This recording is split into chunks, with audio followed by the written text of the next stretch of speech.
Chapter 2250. Published at 23rd of October 2023 7:10 and 45 seconds AM. Chapter 2250. While if audio player doesn't work, press stop then play button again. Chapter 2250. While Lionel didn't say anything, and his expression didn't change. He simply stood there and waited. Blood sovereigns are different from the rest of us. Sovereigns in general. Being a sovereign is like catching a glimpse of the life state before stepping foot into it truly. The life state was the second last state of force manipulation there was. It represented, apparently, the so-called second dimension, a dimension in which only the regulator could exist in. It was apparently where the spark of life, and the way little Nana's elder brother had described it, it made Lionel think of the Big Bang theory of Earth. An instant of time that was both instant and yet infinite. It was a beautiful picture that he wasn't in the headspace to admire.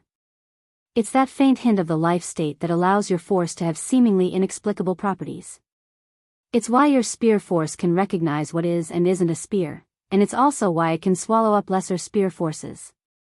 Though, if your enemy was of the life state, this ability would be rendered useless unless you were likewise in the life state.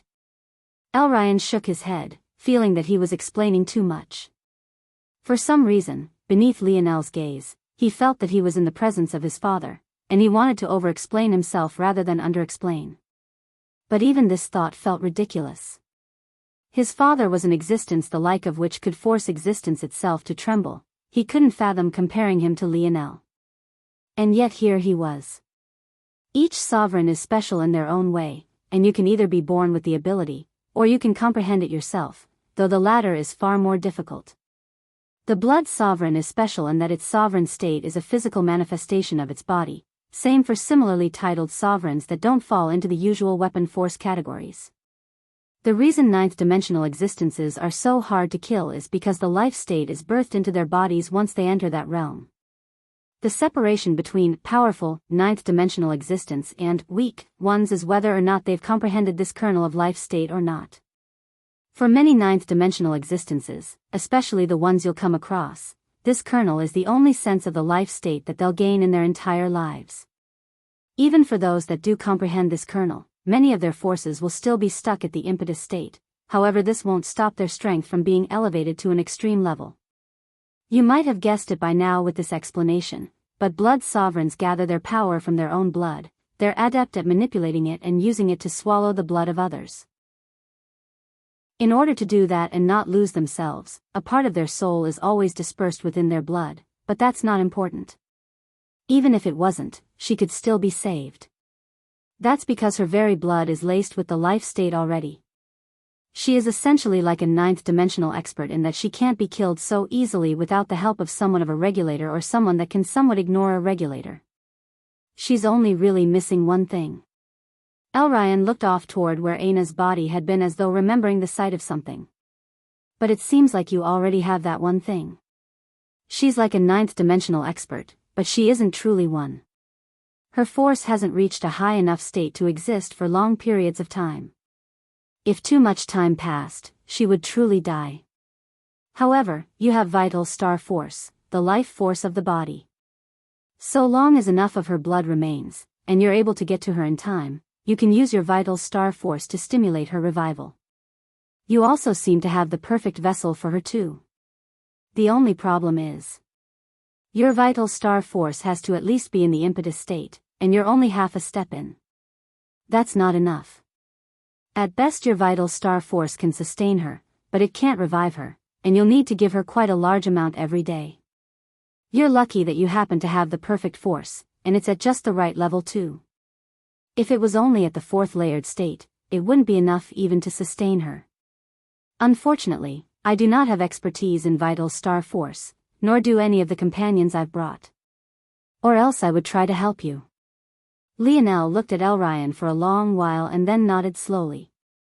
The smoldering smoke coming from the edges of his eyes and the soles of his bare feet edged away slightly and became almost imperceptible to the eye.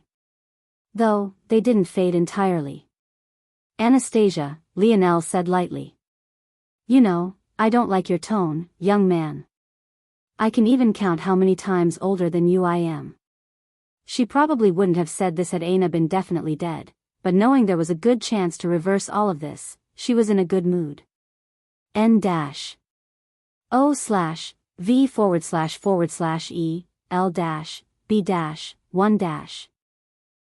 How far away can you sense force? Lionel asked.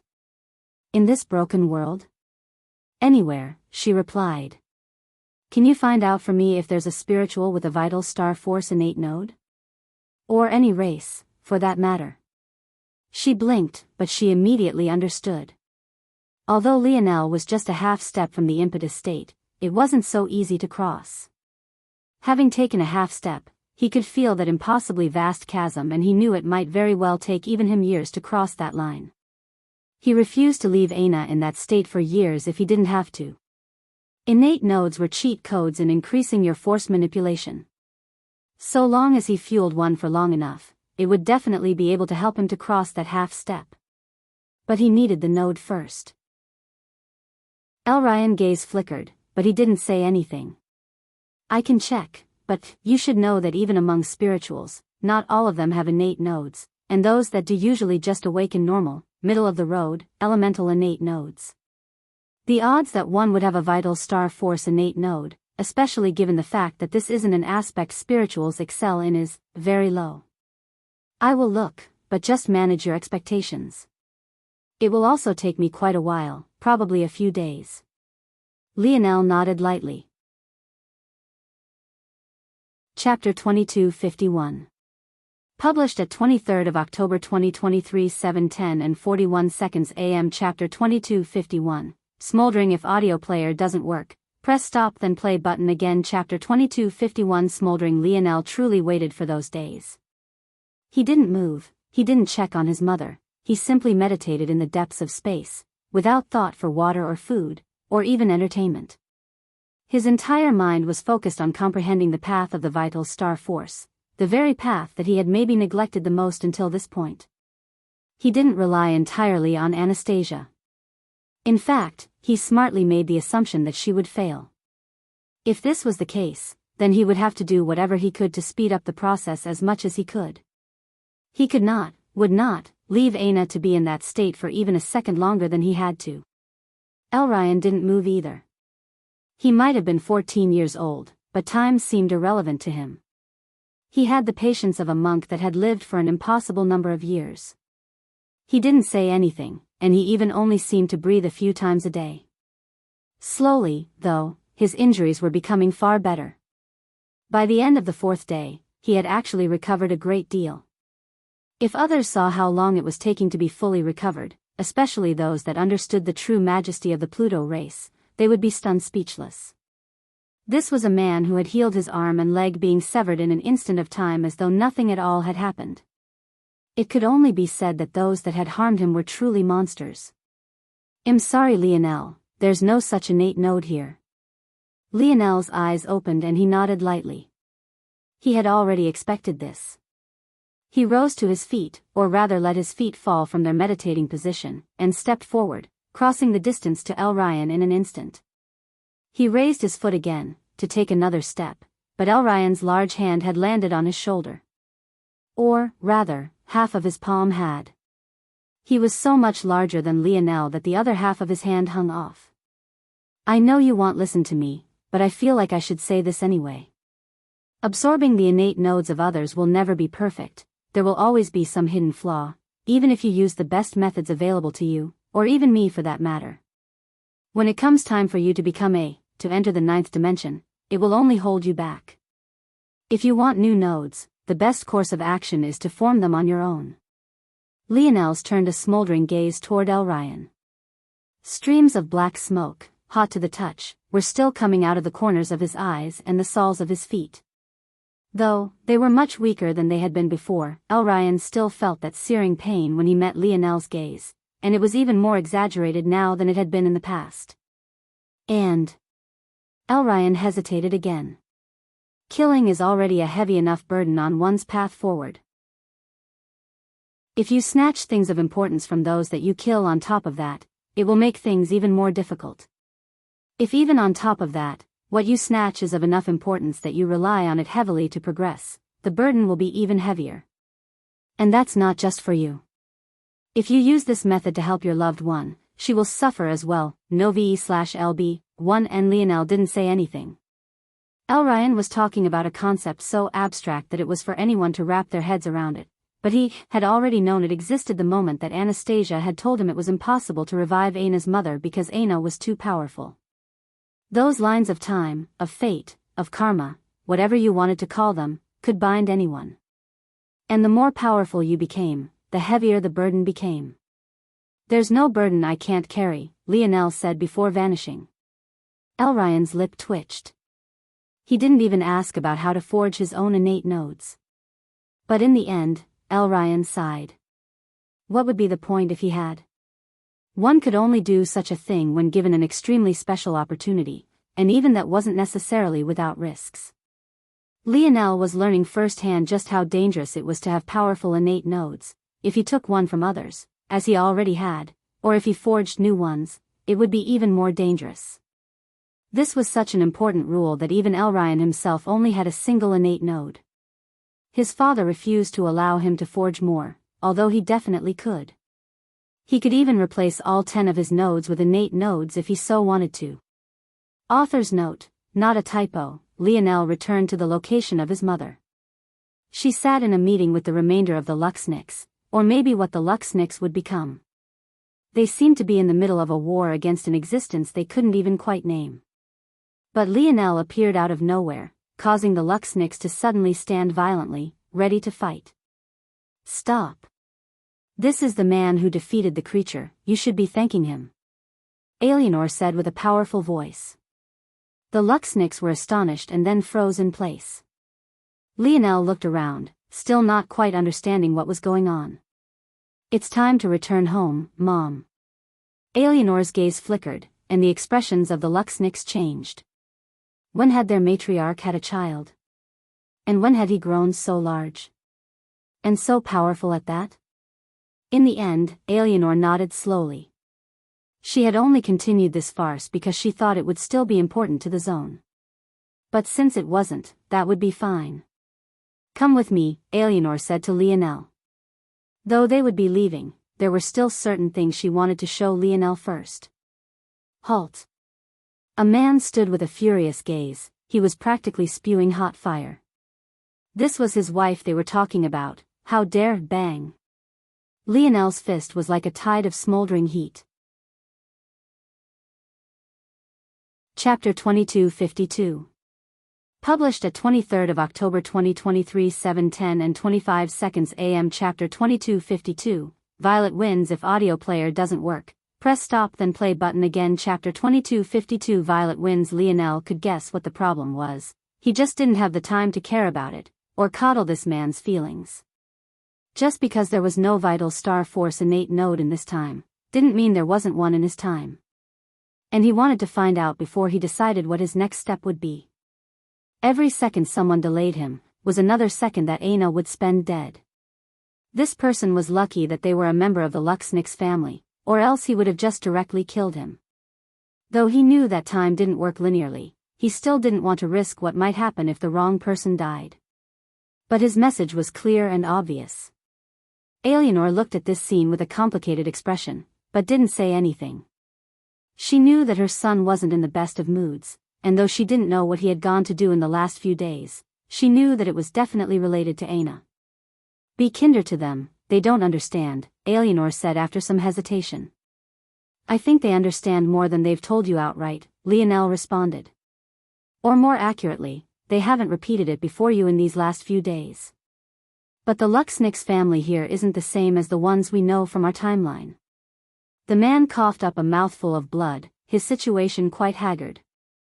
If not for the fact he suddenly felt a rising heat charging through his nodal pathways, he would have already tried to get up and charge forward. However, he realized that if he was any more reckless, he would burn to ash from the inside out. Alienor's gaze flickered, but she didn't say anything. After a moment, she turned and began to lead Lionel away. She knew that his words were correct too, but it was difficult to just outright ask questions that she already knew the answer to. It would cause suspicion and make her task more difficult. But that didn't mean that she hadn't done her own research. And that was precisely what she was leading Lionel into. I'm not sure what was going on here, but there was a powerful beast located in this region that was overseeing a great deal of things. For whatever reason, though, it never took action personally to wipe the rest of us out, as though it was wary of something. But this. Eleanor stepped out from the underground passageway and into a room of lightly glowing violet. Lionel's gaze sharpened. As far as the eye could see, there were countless tubes filled with a thick, pale violet liquid. It was far more like a gel than anything else, and it was sturdy enough that it held the humans inside them in place. This violet liquid, he recognized it. He had definitely felt it from Richard. Novi/LB1N, in the last several years, these 3 planets have been like a farm. That's the best word that I can use to describe it. 90% of it were factories just like this one, while the remaining 10% were lands more like the ones we're just in, and the latter was ruled by our Luxnix family. In reality, we were more like farmers, having children, raising them, only to have the majority of them chosen for this sick science experiment. I've felt the weight of this force before, from that Richard boy. I know I told you that you might be interested in it, but now I'm quite happy that you didn't pay attention to my silly words. I don't know what this force is, but it is incredibly dangerous. It's quite clear to me that they don't even trust themselves with this power, which is why they've instead chosen to experiment on us, though I don't know why. Lionel knew exactly why. The human race was the very same race that succeeded in accepting the powers of the god beasts. Who knew what other kind of potential they might have lying dormant? This violet force, it felt powerful, extremely so. But it was also something that he felt no one person could possibly control because the words came to him like a tide. Because they broke the fundamental laws of reality. In these few days, he had only split his attention away from improving his vital star force for a single reason, and that was to talk to one of his prisoners. Richard. In that time, he found out exactly what the ability of violet force was. It broke the laws of causality, the most fundamental rules of equivalent exchange. Whatever you gave, you always received more in return. If you punched with 100 pounds of force, you would explode with one with 200 pounds of power. If you ran at 10 kilometers an hour, you would find yourself at the end of that hour having run 15 kilometers instead. You could exchange years for more years, time for more time. It was fundamentally impossible in nature, no matter how strong you were, and definitely regardless of how weak you were. The violet winds rise north.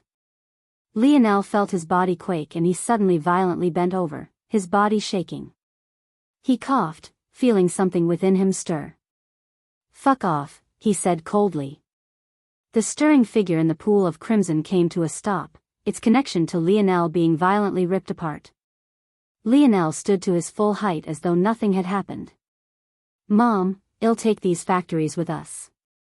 Eleanor, who had just gone from worrying about Lionel to confused, couldn't say very much as Anastasia appeared and began to swallow up the factories as though nothing at all had happened. These were all failures, Lionel knew that. In fact, the fact Richard continued to live in the dimensional verse at all meant that the entire project was a meaningless failure, so much so that they had abandoned them altogether. However, Lionel still took them. As for what he wanted to do with them, maybe only he knew. Chapter 2253. Published at 23rd of October 2023 7:10 and 23 seconds AM. Chapter 2253. Deserved. If audio player doesn't work, press stop then play button again. Chapter 2253. Deserved. There's something else I want to show you, Eleanor said after Lionel had finished. Eleanor led Lionel through the somewhat familiar catacombs again, but this time, there was a barrier up ahead, one formed by the Luxnix family. It seemed that they had almost guessed that this was where Eleanor would go. Or rather, they had assumed that this would be the first location she brought Lionel, and had even begun doubting their own judgment until they finally appeared. Lionel moved, but Eleanor held his shoulder, stopping him. She didn't use a lot of force, but Lionel wouldn't just casually brush off his own mother's arm, at least she thought so. And luckily, he didn't seem to be rage-fueled enough to do so. She lied lightly. Lionel was too smart to casually let something so detrimental to them slip. He probably only called her mom so that he would have someone to fight. It was uncharacteristic, but what it told Eleanor was that her son was still very much a child. Lionel might be 26, but it was hard to grow and mature when everything came so easy to you, and even more difficult when you had to fake much of your outward appearance. Eleanor knew exactly what that felt like. This wasn't just because she was a princess with a father like Emperor Fox, but it was also because she was extremely talented from a young age. It took her a long while, and meeting Velasco, to finally mature into the woman she was today. But even then, she had had her mother. Velasco's method of raising Lionel had grown into a self-confident and perfect warrior. He could face the battlefield without a change to his expression, and even smile at that. He was a true Morales. Eleanor didn't hate what her husband had chosen to do. Velasco had likely known the kind of situation they were in and that very soon, they would have to face a world far larger than their own. However, it had still neglected Lionel as a person. Not entirely, of course. Because Velasco knew the type of person Lionel was, he was able to mold Lionel's character with just 2 words, respect and persistence. Another child wouldn't understand such an abstract thing, but Lionel had grown around those 2 words, slowly molding their definitions into his own understanding until he became a level-headed man who could see right from wrong. He still knew right from wrong. His mind was more than sharp enough to grasp it, he just didn't care right now. And that was what was missing. When logic couldn't lead Lionel to why he should care, then something else had to. Eleanor ignored everyone else and looked Lionel in the eyes, cupping both of his cheeks. The billowing black fog that came from the corner of his eyes singed her hands and burnt them slowly, but she didn't seem to notice, looking toward Lionel deeper and deeper as though she was trying to understand something. "Little lion, my father said something about you that I can't quite understand, but I still believe to be true. He said you and your father are the 2 greatest men he's ever met. Do you want to prove the both of us wrong?" Lionel didn't say anything, looking at his mother. He would feel much better if he could just steamroll them all, he knew he would. He hadn't vented nearly enough against the shadow tail, it just wasn't as satisfying when it wasn't his own raw power, it wasn't as pleasing. Your father was a man who held this sort of rage within himself, but do you know what happened when he lost control over his own mind? He harmed Anastasia, a companion that had been by his side for countless years. The Void Palace, the deeper, hidden branches of the Morales family, the 3-finger cult, these were all existences that your father could have destroyed whenever he wanted.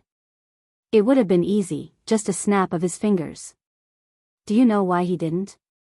Why he let them insult him behind his back? To show fear in his face, and yet scheme against his interests in the dark? Do you believe that your father was stupid, little lion? Lionel's fists clenched, the billowing trail of smoke becoming thicker and thicker. Eleanor's hands were practically black now, but she still didn't release Lionel's cheeks, her eyes looking at him with a slightly watery look. It's because they weren't worth his time, it's because he had a bigger, larger goal, it's because he was able to place down his temporary satisfaction for the sake of something larger than himself. He couldn't gain satisfaction from others, he could only find it within himself. There'll no doubt be many who speculate about your father's death, many ignorant people who don't understand what he truly faced and believe that he had simply overestimated himself. Did he ever spare a thought for those people? Did he even care to look at them? Lionel's fists were clenched so hard that they twitched despite his usual steady control, the space around them splintering beneath a roaring wave of destruction. Lionel took deep breaths, the winds and the surroundings growing agitated before he slowly calmed down. He had lost count of the number of people he had killed to vent his rage. He had once always kept track of the exact number, but it was lost to him now, dancing within a dense blob of memories beyond him and only accessible to his enlightened self. And it was possible that even he hadn't bothered to count. The number was easily in the trillions, an impossible number, vast and endless as the rivers of blood. And yet the rage was still there, it was still smoldering, it was still overflowing, boiling and rattling as though his body was a lid it was trying to pop off. He hadn't made those that had actually attacked his father pay, they were already dead at his hands. It had all been meaningless, a vast chasm of emptiness that only deepened with every death, many of whom had done nothing at all and were as innocent as could be. Did he feel bad? No, he really couldn't bring himself to, he didn't have the capacity anymore. Did he know it was wrong? That, at least he could admit. He closed his eyes and the smokiness ebbed into a slow stream once more. Did he want this wrath to disappear? No n-/o. V/E/L/B 1 but he would direct it to where it was deserved. Chapter 2254. Published at 23rd of October 2023 7:10 and 22 a.m. Chapter 2254. Key if audio player doesn't work, press stop then play button again. Chapter 2254. Key Eleanor smiled lightly, pinching Lionel's cheeks as though he was still a little boy. She hadn't gotten to do this and took pleasure in every second. Unfortunately, she didn't get to see Lionel's embarrassed expression. She was certain that a 26-year-old having his cheeks pinched by his mom like this might react with a blush, but Lionel only stared at her with certainty and stability. Inwardly, she couldn't help but laugh to herself. Confidence and self-assurance wasn't something that Lionel lacked. Half of her speech was probably useless. Her son didn't gain validation from others, but the problem was that he was walking down a path of cruelty that was almost impossible to turn back from, and she wasn't sure that she had helped him turn back. She could only hope that he would have more control over his emotions. At the very least, exposing their relationship so that he would have a reason to get into another fight was far beneath him, and he likely knew this as well. Eleanor released Lionel and the latter raised his hand. With a flash, his body changed, growing about half a foot. His eyes turned golden and his pupils became sharp, slit lines. His hair turned a furious and aggressive white gold color that shone like the sun, and his usually facial hair-free face gained just as aggressive sideburns. His canines lengthened and claws grew from his hands. His heart thumped like the growl of a wild beast, and the bloodlines of the Luxniks before him seemed to cool into an icy flow, their bodies freezing in place. No matter how hard they tried, they couldn't seem to muster up the courage to fight back. NOVLB, 1 and Eleanor nodded slightly. Lionel had indeed had a non-violent method of dealing with these people. What was the snowy star owl lineage factor to the golden tiger lineage factor? Especially when one of his arms was coated with the god beast of creation. The two walked by, and the members of the Luxnik seemed to resign themselves to the situation. What else could they do? It was clear that this son of their matriarch was far beyond their understanding. When they had entered the temple, one that was once again extremely familiar to Lionel, his expression couldn't help but become serious, if it was even possible for his current self to become any more serious. In the position of where Lionel had first found the bronze tablet, it was still there. The difference was that there was a silver tablet present as well, and on top of that, a golden tablet. Confusion painted Lionel's thoughts. Why would this be here? And if it was here now, then why wasn't it here in the future? Logic would tell him that it was because he had taken it here and now, so how could it be here in the future? But then why didn't everything else work like that? He had just destroyed the world of dimensional cleanse, so how was it there for him to benefit from in the future? It was clear and obvious that time didn't work linearly, so something else must have taken it. But then what did that mean for the timeless event? Lionel's pupils constricted. Elryan had said that there should be a timeless event that occurred here, so where was it? Unless the shadow tale. Lionel's thoughts spun. The time around a timeless event should be stricter in flow than other points in time. It was easier to snip, loop and rearrange normal points in time, but a timeless event was fixed. What happened here would definitely reverberate into the future. It seemed that Lionel was very much correct to not kill that man with a single fist. Had he, depending on what relation he had to himself, he could have very well ended up ending his own life. Lionel didn't have the cold shiver of a reaction one might expect from such a revelation. If anything, it had only emboldened him because it only meant that he was correct once again. Something had told him to be cautious, and listening to his inner voice and his calculation abilities had never failed him. Then what does it mean if I took those that should have become the members of the Viola family? What would change? The moment Lionel had this thought, he immediately sat down where he was. Without a word, he entered an intense state of meditation. Eleanor wasn't to say something, but she held back. She had tried meditating on the golden tablet as well. She thought that with her talent it would be a simple thing to see what was on the other side. She had already formed the starry-tailed fox lineage factor long before anyone else in the Luxnix had. As she had expected, things flowed smoothly from one step to the next, and she formed the twinkling light bear lineage factor, and then soon succeeded in forming the golden tiger lineage factor, although it had taken her much more effort. But when she got to the golden tablet, she couldn't even sense what the creature hidden deep within was, let alone comprehending it. She even felt, for the first time in her life, even if she dedicated years to it she would never succeed. What she didn't know, though, was that Lionel wasn't attempting to meditate on the golden tablet at all. With a single glance, he knew his current body didn't have what it took. It would be nothing more than a waste of time. If he had to guess what it would take, he would have to do one of three things. Either become a light and star sovereign, raise his scarlet star force innate node to at least the 8th dimension, probably nearer the pinnacle and close to the 9th, or comprehend both light and star force to the life state. He would reach that level one day, but that wasn't today. His goal was different. Chapter 2255. Published at 23rd of October 2023 7:10 and 19 seconds AM. Chapter 2255. Good luck, Master. If audio player doesn't work, press stop then play button again. Chapter 2255. Good luck, Master. These were just guesses on his part, and it could very well take more than that. But what mattered most to him now were what changes would occur in the future. Half a day later, he opened his eyes with a confident light. Indeed, the changes that would occur in the future should have already occurred, otherwise the silver and golden tablets wouldn't have been missing already. But that wasn't why he had meditated for half a day. He had already concluded that in the first couple of minutes. Instead, he was confirming something else.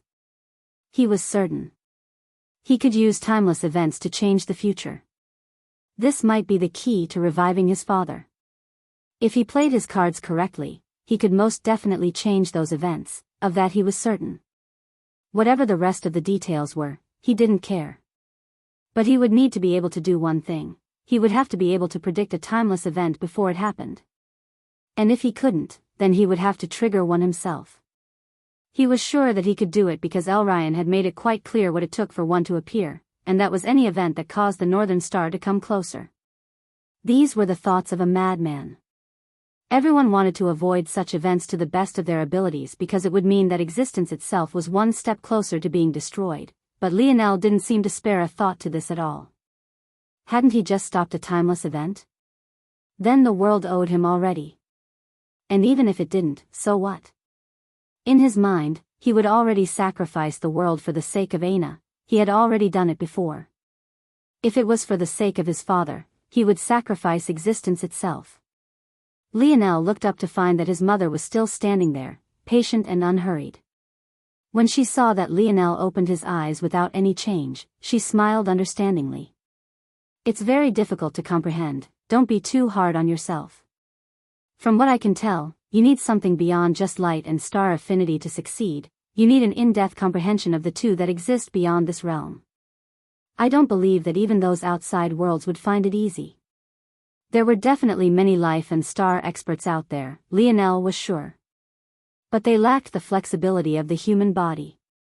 It was this in conjunction with proper affinity and force manipulation that could allow them to touch upon that power.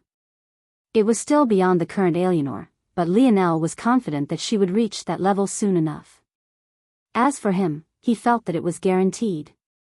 Lionel didn't correct his mother about what he was meditating about, it was true anyway. He did, indeed, have no ability to claim the highest level of his lineage factor just yet. With a wave of his hand, the silver and golden tablets were taken with him. Is that everything? He asked. Yes, we can go now, Alienor confirmed. Lionel led his mom into the segmented cube. He looked around, trying to see if he could spot anything. In an unknown number of years, Wise Star Order would come here and then bind himself to the bronze tablet. He had already checked the tablet, but there was definitely no sign of Wise Star Order, and he had long since vanished from the segmented cube, even taking Vice and Candle with him. It was almost amusing how he hadn't used the two in order to save them as a trump card, but now he would never be able to. He didn't find himself caring much. Wise Star Order had at least never hurt anyone around him. Though, whether that was because Lionel was ignorant to when he had tried or not, that was a matter that only time would tell, along with what goals Wise Star Order truly had. When he truly couldn't find anything, Lionel turned and left, stepping into the segmented cube and streaking toward Earth. Not long after he had done so, the matriarch's husband stepped into the temple. Looking around and seeing that they had left, he surprisingly sighed a breath of relief, stretching out his back while leaning backward and pressing against his hips. Damn, I'm getting too old for this. You're young right now, though. Fuck you, damned brat. You have the time to contact me from the future now, but what about the last 3 years? Were you too busy on vacation? Too busy fucking everything with 2 legs and a pair of breasts? I resent that. I don't have long to live, you know. I thought you'd be nicer to me. Bah, you're not getting any sympathy from me and my old bones. How many times have I experienced death because of you? Now you fear it? Where's your humanity? Fear it? The voice laughed boisterously. I fear nothing. Easy to say that when you know some part of you will live on, but I'm glad you finally made this choice.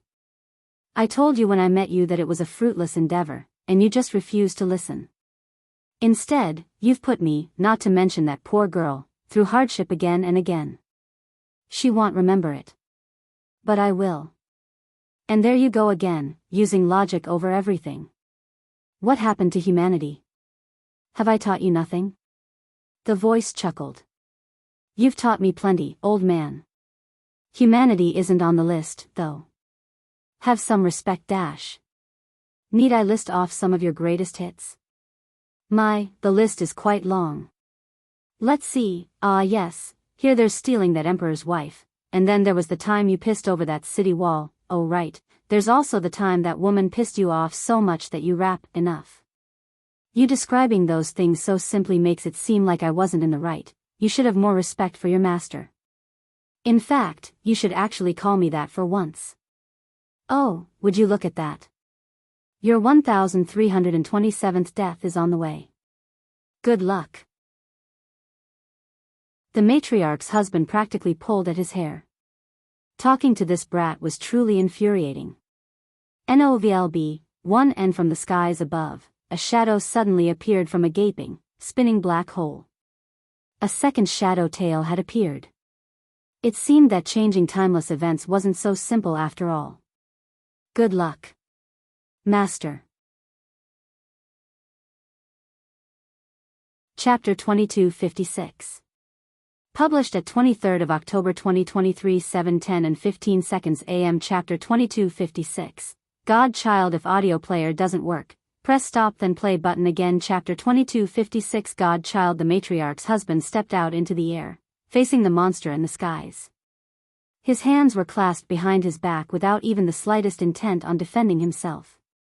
Was there a point? His death was inevitable. No one could ever tell what the trigger of a timeless event was. It was also impossible to tell just how many people would be allowed to die, or how many you could save before the backlash of the timeless event made the event far worse. Many had tried to fight against timeless events before. The strongest of them sent armies of entire worlds at these timeless events, losing an uncountable number of experts all in a vain attempt. What was clear through all of these attempts was one thing, N/0 it was hopeless. The more you fought against a timeless event, the worse it became, the more bloody, the more violent. The best way to deal with a timeless event was to slow it down and minimize risk, hopefully finding out what the center point of it all was and allowing just that event alone to happen. While doing this wouldn't change the fact the Northern Star would most definitely come closer, it would still help those related to the event feel somewhat better. Rarely, though, did a timeless event necessitate the death of just a small number of people. Usually it required at least several hundred, each one changing the course of history in their own way and causing a tsunami tide of changes in the far-off future. Even rarer was it that a timeless event necessitated the death of just a single individual, but this was exactly such an event. And this single individual who had to die was none other than the matriarch's husband, or more accurately, Wise Star Order. He didn't go by any other name, or maybe he had just lived for so long that he had forgotten what his original name was. He might have asked these people what his name had been the first few times he was revived at the whims of that terrible disciple of his, but he couldn't be bothered to any longer. He no longer had the patience for it. Plus, he preferred Wise Star Order. He was indeed very wise, and very handsome at that, though that had nothing to do with his name. Wise Star Order suited him, it also suited his duty. He had long since become indifferent to these deaths. You could become numb to anything if you experienced it enough. But this time, he had a wide smile on his face. That disciple of his had finally gotten his act together. It was a beautiful day indeed. A beautiful day to die. To others, death was the end. But in reality, to Wise Star Order, his death on this day all those years ago, or actually, today, yes, indeed, it was today. How had he forgotten that? That brute was descending from the skies, he couldn't forget that. Regardless, death for him was just the beginning. To the people of this world, savants were extraordinary, they were talents that needed to be hoarded away and saved. But they were deeply flawed, and they obviously weren't so extraordinary if they could be so easily captured in the first place. To the wider world, the whole of existence out there, savants were defects, poor imitations of the real thing, poor imitations of existences born to be gods. Wise Star Order raised his hands and laughed toward the skies as the shadow tail descended. Come here, you big brute. In the future, I'll slaughter you kind like children, I'll bathe the seas in your blood and I'll die bang. Wise Star Order was hit out of the skies, crashing through the entire planet. His body only seemed to hold its shape for a small moment on the other side before it burst into a rain of blood, leaving behind nothing but a small, transparent ball. His ethereal glabella. Son of a bitch, that bastard never lets me finish my speech. Wise Star Order drifted like a speeding bullet through the endless depths of space. It wouldn't be until a long while later he finally came to a stop on a planet with force so that he could finally be reborn and become the god that he was always meant to. The so-called spark of the dimensional verse was another bastardization of a concept that existed in wider existence. It could even be said that it was only half of the puzzle, the existence of savants being the other half. There was only one problem. In order to touch on to all of this strength, you had to die first. No one knew why this was. Some speculated that it was because you had to come into contact with the first dimension in order to display your full strength. Others said that the body could only stimulate its greatest potential when it had been pushed over its limits. Others said that this was simply a reflection of the ultimate force manipulation, a state where you were able to reach enlightenment of the complete opposite of your path. What could be the opposite of an untimely death if not a life far more bright and blazing than others? It was unknown if anyone would ever find out. But there was one thing that was known for absolute certainty. For every death and revival of a god child, existence would grow one step closer to a forever death.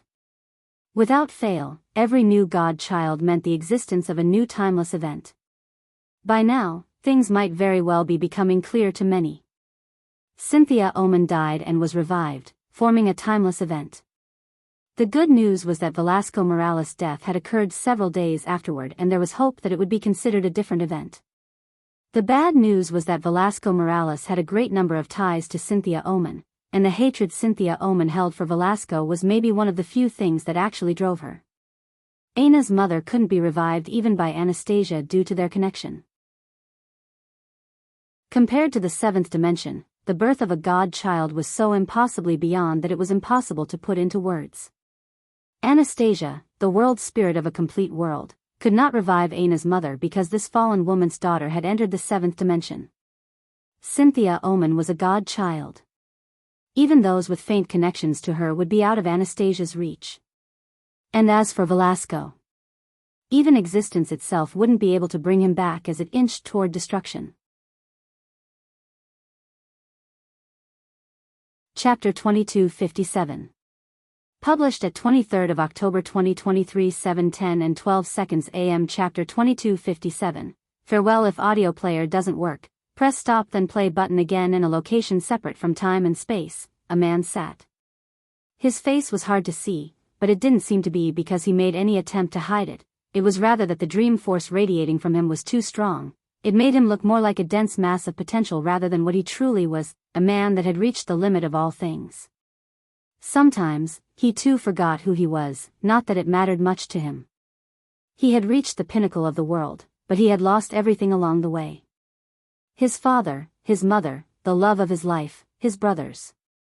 One by one, they left him, all so that he could sit here, at the end of existence itself. This was the only location in the world that remained whole.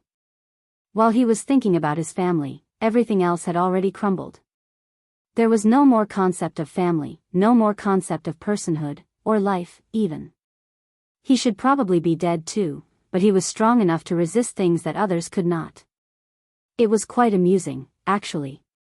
It was only because he was here that the world couldn't be erased and start anew. Not until all things faded away, until there was nothing left to destroy, until destruction itself reached its very limits, could creation bloom once again. His home of Earth had called it the Big Bang.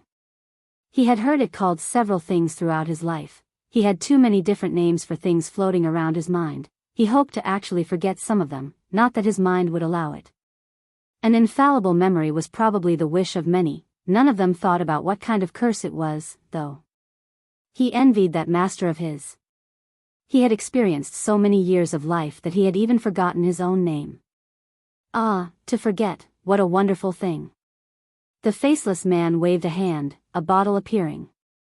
The world around him trembled with rage and squeezed down, but he ignored it as though existence itself was just a child throwing a tantrum. It didn't like the fact things were still being created. Just this bottle of liquor had cost him half his remaining strength to conjure. He took a swig of the strongest alcohol left, staring into the northern star ahead. He had never liked alcohol very much, he avoided it. He liked having perfect control of himself at all times. The idea of a substance that could alter his perfect thought filled him with disgust. He hated it. And yet here he was, allowing it as part of his final meal. Disgusting, he muttered. Can never tell why men like this so much. I much prefer those fruity drinks. He waved his hand again and pina colada appeared in place of the bottle of hard liquor. This time, existence didn't protest, probably because he had changed what he had already created instead of creating more. It was a nice little loophole. Compared to the first that had taken half of what he had, this time it wasn't even a drop in the ocean. His deep well of force was so vast that he could probably consume this northern star before him. Not that he cared to. What would be the point?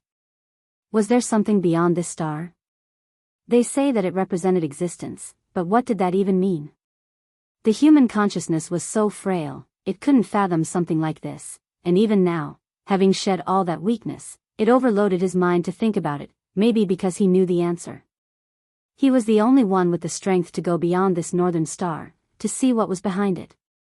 He had given everything he had to see his loved ones again, twisted fate and time in all kinds of ways. He had thought that maybe, just maybe, if there was something beyond this world, something stronger, something beyond even himself, he could finally do it. He just wanted that chance. He was certain that even if he popped into a world where even he was somehow the weakest ant of the hill, he could climb to the top once again, then he might be able to finally see those faces again, those smiles. He took a sip of his pina colada. Delicious, he said with a smile, taking another sip. A hand reached up to his face, pushing up what seemed to be a pair of glasses. Who knew why a man of his stature needed such a thing? It didn't seem to make much sense, but he didn't care to remove them. These glasses and himself were the only things that had made it to the end of all things. You're a funny joke, you know that? He laughed, raising his glass to the northern star. Did I reach the top of the world? Or was that always you? There was no response. Of course there was no response. The northern star wasn't a person, it had no will, no intelligence. And beyond it, there was absolutely nothing. He remembered how he had felt the first time he learned that vast emptiness in his chest, as though existence was telling him that there was nothing more to chase, and he had already left behind everything that would have made this painful life of his worthwhile. But worse than that, it was frustration, frustration of not understanding, frustration of an unanswered question, frustration of a logical inconsistency. N0 vel B1 and how had existence come to be? How could there be nothing beyond? How could something come from nothing? What caused this repetitive cycle of life and death, of creation and destruction? Why did they exist? It was so frustrating that he laughed, drinking the last of his drink. He could keep existing into perpetuity, looking into this star and staring down the existence that even the gods could do nothing again. Well, he couldn't do anything about it. But it couldn't do anything to him either. But he was tired. Sitting in this very spot, he had tried everything, poured out every potential solution the strongest mind in existence could think of, and it had all never mattered. He was still alone. He tipped the glass one final time and threw it into the air. It didn't last even a second before it was destroyed. You win. I, Lionel Morales, accept my loss. Farewell. There was no fanfare.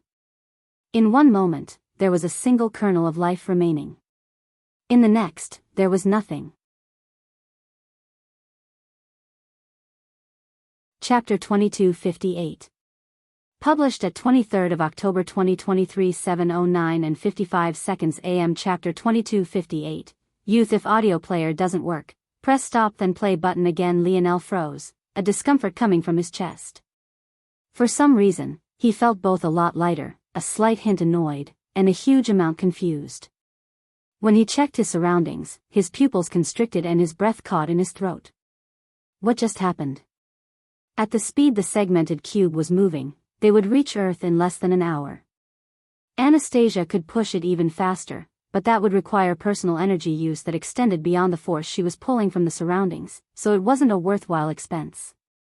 But that wasn't really the point. Because they were moving at such speed, even the slightest deviation could throw them way off course in just a few split moments. He could have allowed Anastasia to pilot things herself, but because he wanted to take his mind off of something, he chose to control the segmented cube himself. 3:29 seconds. There was a gap in his memory of exactly that long, as though he had been reset and rebooted, and no matter how hard he thought, he couldn't understand what had happened. He had only experienced this 2 other times, 3 if he counted his first interaction with Dream Force, while the other 2 times were the only times he had entered that enlightened state. But he was certain that it wasn't that this time, unless that demoness could. If she could remotely stop him from transforming, could she force him to transform? But for what purpose? He was still in perfect control of himself in both states. There was no purpose other than to spite him. His jaw set. That wasn't beyond that woman in the slightest. Slighting him out of pure spite?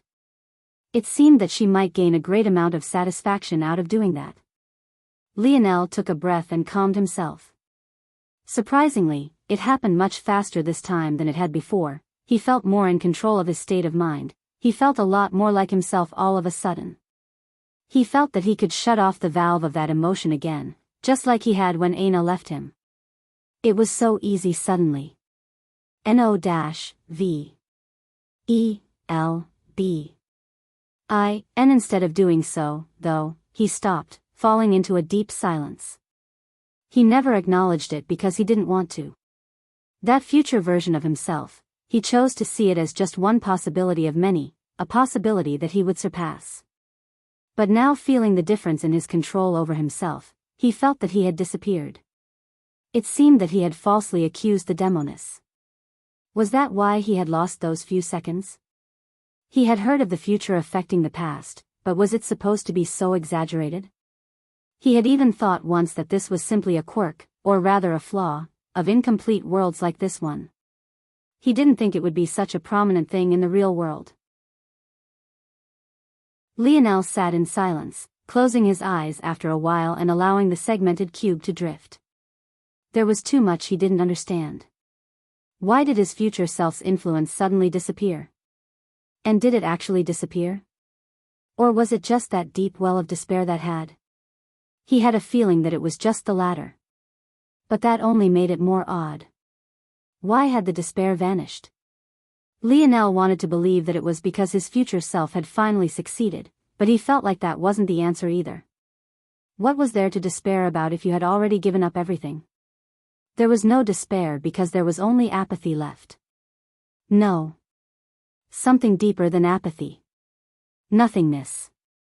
Lionel opened his eyes, a blazing light within. His future self had failed? He didn't care. As far as he was concerned, that wasn't him at all. Lionel's fists gripped the controls before him tightly, suddenly flooring the segmented cube and zipping through the skies. The smoldering smoke coming from his eyes and the bottoms of his feet ebbed again and again until they vanished entirely, a wild grin spreading across his face. He was eager to get home. He would have Anastasia check one more time, and if there were no innate nodes, then he would break free of this simulation. There was no doubt that he would find someone with the innate node he needed in wider existence. Once he saved Aina, he could turn his attention to his father again. A timeless event was all he needed, just one timeless event. Lionel's eyes carried the brightness of youth, a brightness that wasn't worn and torn by the vicissitudes of life. He had the fire and drive of a young man. He felt that everything could be in the palm of his hands so long as he worked hard enough. He would see his queen again. He would see his father again. He would see his family whole again. He raised his head to the skies and roared, having the joy ride of his life. An unknown number of years later, a certain ethereal glabella finally crashed and landed into a barren planet. It was so small that one might assume that it was a moon instead, but it had just enough force for the dim ethereal glabella to finally flash. Very quickly, all the force of this small planet surged toward this small crystal. It was said that all godchilds had their own trials to face in order to successfully awaken. Regardless of what it was, death would always be observed in some form. For wise Star Order, his fate was to drift through the endless depths of space, weathering countless years of torment. The first time he experienced this, it had nearly broken him. But now, he found it to be an interesting journey. It was as though he had lived hundreds of lives, each one just slightly different from the last. At first, he blamed that disciple of his. Due to the nature of his power, he had grown too enlightened to not experience others toying with his timeline. So, every time Lionel tried a new method to save his father, he had to experience this death again. Chapter 2259. Published at 23rd of October 2023 7:09 and 54 seconds AM. Chapter 2259. Lab setting. If audio player doesn't work, press stop then play button again. Naked, but happy, wise Star Order stretched himself out, feeling exuberant. He got to experience life again, that much was a small bit of happiness. But then he sighed, remembering how much work he had to do. That brat surpassed me again. I really have to figure out how he does it. Something's not right with that little monster. He had experienced over 1,300 lifetimes due to this quirk of time and his status as a godchild. It was an oddity in the timeline that was caused for reasons that he still wasn't completely certain of. He was sure that disciple of his had an explanation, but what kind of master asked their disciple for pointers? He would rather die. Again. Every time he was revived, he would find new insights, and he would tweak his progression path just a little bit to increase the efficiency. But there was only so much he could do, honestly. He was already in the 8th dimension in this body, so to say that his foundation had already been laid was a huge understatement. But there were obviously ways to overcome this, if not Lionel wouldn't have been able to become so strong either. And he, who had taught and raised that brat a bit, obviously knew his fair share as well. He just had to do it all again. Plus, between now and when he would meet Lionel next, thousands of years would pass, and that was just in this incomplete world. The true first time he met Lionel, the time that occurred before Lionel's first attempt to save his father, happened even longer after that, and it didn't occur in this incomplete world at all. He laughed to himself. He was looking forward to it. Beating down that arrogant little boy was one of the many guilty pleasures he would get to enjoy in this lifetime again. But this time, I won't let you surpass me so easily, wise Star Order thought to himself, a flash blazing in his eyes. He had been carefully preparing himself for this lifetime. There were certain things that those at the very top couldn't see, but those pitiful people at the bottom could see clearly.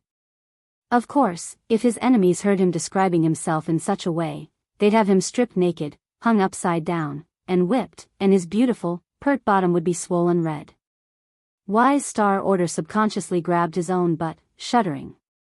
I should get to work. I'll need to be strong enough to stop that brat from destroying the world. Years from now, Lionel would most definitely try to trigger that timeless event, and he wouldn't care about the casualties at all. In fact, that was also the first time he met Lionel on the original Timeless. There were some burdens that an elder would have to alleviate from his juniors, and he was determined to take this one on. He shook his head. Where did that brat find an infinity beast, though? My work is cut out for me. With that thought, Wise Star Order put his hands on his hips. It was time he got out of there. As for why he had chosen to change so much about the Luxnix family's true history, maybe only he and that annoying disciple of his knew. The segmented cube shuttle appeared above Earth, and Lionel stepped out. Down below, the Pluto race was still building the pyramids, and up above, the corpse vessel of the Void Beast was still floating aimlessly, the Void race members that had stayed behind waiting for judgment to be cast on them. Lionel looked toward the Void Beast's corpse and took a leap forward, landing on it. The Void race reacted to this quite violently, but remembering how Lionel had been with El Ryan, they hesitated. One part wanted to shred this human apart, and another part wanted to appease the Pluto. The two sides of themselves crippled their own movement entirely. Anastasia. The little floating spirit appeared, a hint of surprise. Lionel's voice sounded brighter. You know, you never really explained to me how you work. The fact you're a world spirit makes sense to me, somewhat. But the lab setting and abode setting? Not to mention that odd vessel? What does that have to do with what you are? Anastasia fell into silence for a long time, and then just chose to explain things simply. I'm the world spirit of a complete world that was destroyed by the god beasts of destruction. I should have fallen with my world, but I was saved by the Minerva race. Minerva race?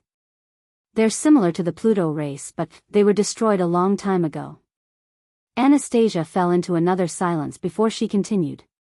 They crafted me into this vessel, and the hope was to help their race live, but I wasn't enough and ended up being crippled. I've passed through many hands, dormant, until I was lost and forgotten, eventually falling to this world. Falling, huh? Lionel said. What's that supposed to mean? I don't know, just sounds suspicious. A treasure like you am not a treasure. Yes, okay, a beauty like you much better. Wouldn't just casually fall to a world like this one. Feels like a scheme. What a stupid scheme, do you not see how valuable I am? Lionel chuckled. That explained his question. The lab setting and abode settings were just add-ons. The main function was probably to turn the power of a complete world toward crafting. In that case, there was a workbench within Anastasia, one of the most valuable tools at a crafter's disposal outside of their world spirit, but he had never realized that. Anastasia herself was probably one of the greatest workbenches in all of existence. I haven't paid nearly enough attention to all the special quirks of the lab setting, especially after your evolutions. What do you have in there that can dissect a corpse? N. 0 Velbin. Lionel grinned ear to ear. Chapter 2260. Published at 26th of October 2023 11:05 and 17 seconds AM. Chapter 2260. Easy if audio player doesn't work. Press stop then play button again. Anastasia's brows shot up, then she looked toward the void beast below. Processing materials and alleviating the more troublesome aspects of force crafting like gathering materials, refining them, preparing them, were all matters that the lab setting was created for. But on top of that, it was also a force multiplier. It allowed for experiments on large levels, and without even Lionel's input, she had already integrated all of the test subjects of the Violet Force experiments. It was something that came second nature to her. Processing a beast, even if it was a void beast, was well within her power. After all, this void beast had long since died and its vitality had been crushed to a point even these lessers of the void race could stand within it just fine. As a complete world spirit, it was well within Anastasia's prowess. The reason she was a bit shocked was because this wasn't what she had expected Lionel to do. Didn't he plan on passing this down to little Blackstar? Why did he change his mind? Anastasia shook her head, hard. What was she thinking? This was a huge problem, just thinking about this matter. Lionel was already marked by the god races, stealing their ship was tempting fate. They obviously feared the Pluto, not Lionel. Also, it was impossible that they wouldn't fight back against this attempt. They already seemed as though they were ready to fight it out with Lionel to the death, just overhearing this conversation. These might be servants of the Void race, but many of them were actually stronger than Shanrei and El Ryan. After all, those two were exceptionally young, while they had already matured.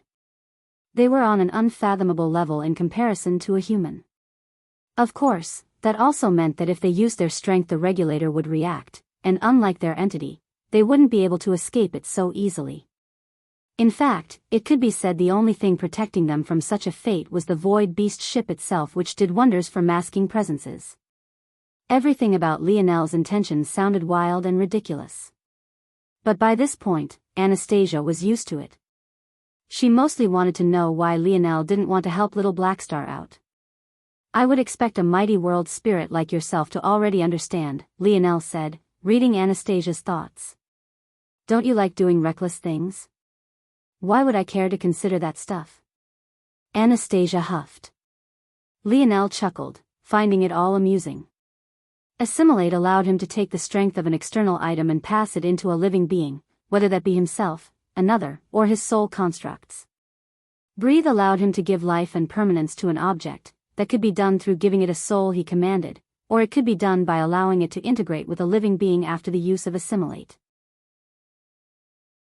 The problem, then, wasn't the powers themselves, but rather the limitations. When he used assimilate on himself, the cost of dream force was higher than when he used it on his soul constructs, and it was even higher when he used it on a living being other than himself. This had been fixed with little Tolly because of Anastasia's help he obviously had access to. But then came the second limitation, what one could handle, or more accurately, what their foundation could in this case. Little Tolly had been in a state of hyper-evolution, preparing to set its foundation by fully integrating itself into the sixth dimension.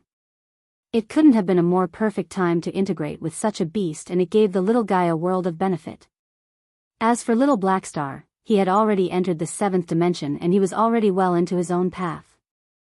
Although he had integrated with a large portion of Void Beast blood, from what Lionel could tell here, that blood had not only been greatly diluted, but it was a drop in the ocean compared to the true amount of blood this creature had flowing through its veins. If he were to use assimilate and breathe on little Blackstar now, while it might still work, he would lose much more to breathe than he would have had he been just entering the sixth dimension or just deciding on his path. No, Lionel had something different planned. He knew that his king's might lineage factor wasn't infallible and it had its weaknesses. If he wanted to maximize this Void Beast corpse, he had to take it slow and give little Blackstar the chance to slowly change his fate on his own. The little guy had already fallen well behind Lionel, and for a beast that had once almost killed him on their first meeting, he knew that little Blackstar was very much not satisfied with just this. At the same time, the approach may also aid him in helping much more than just little Blackstar as well. Who knew what kind of treasures were hidden within a Void Beast's body? Of course, the Void race probably took out all of the most valuable things before turning it into a ship, but he was already prepared for that reality. A little guy like him was just perfect for the scraps. Lionel grinned again and Anastasia rolled her eyes. What was this guy thinking about now? Then how are you going to take it, then? Cheeky brat. Lionel laughed.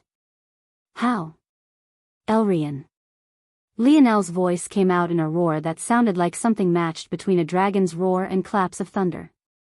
It boomed so loudly that his throat shredded to pieces, but on the surface he acted as though nothing at all had happened. The infuriated Void race members froze and began to shake in fear.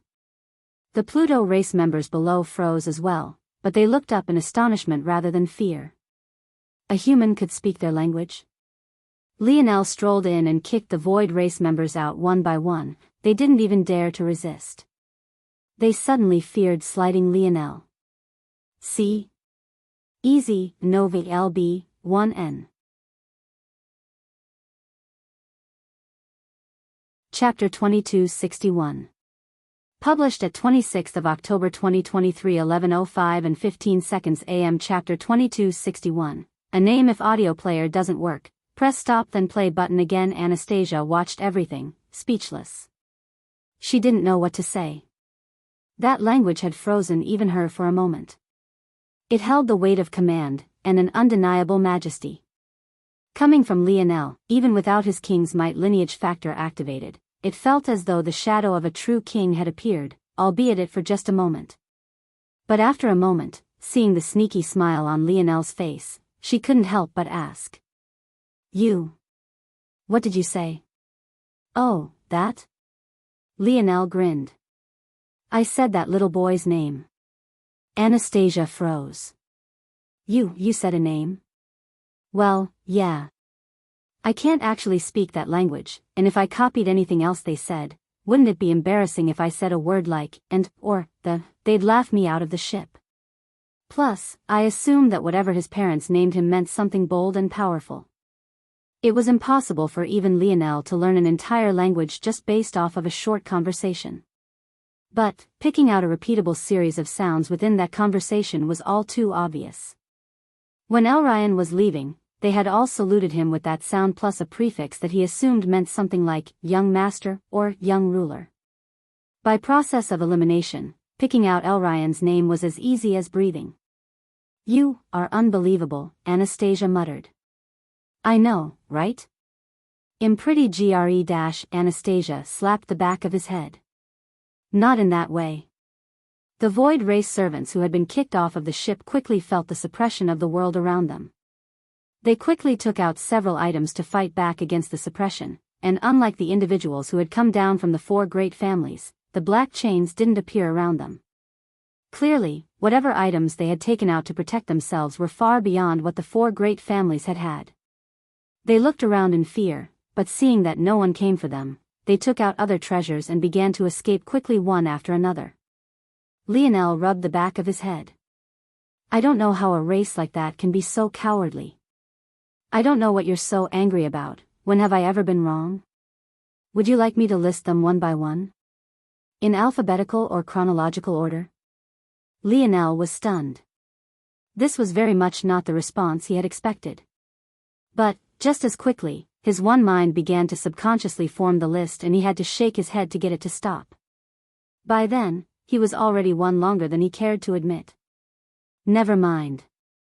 After a while, Anastasia burst out with laughter. She laughed so hard that twinkling crystals of blue came from her eyes. She felt like she was even dying of laughter. A name, they had been scared off by a name, it was cracking her up. The funniest part was that they probably had no idea. She knew a little bit about the Pluto race, mostly due to the Minerva race, and she knew that their language wasn't understood by many outside of their races, and definitely couldn't be spoken by anyone so casually. They had probably run because they thought they had mistaken Lionel's identity. After all, Lionel had been expelled from Elryan's body. Who knew if he was closer to the Pluto race than he seemed?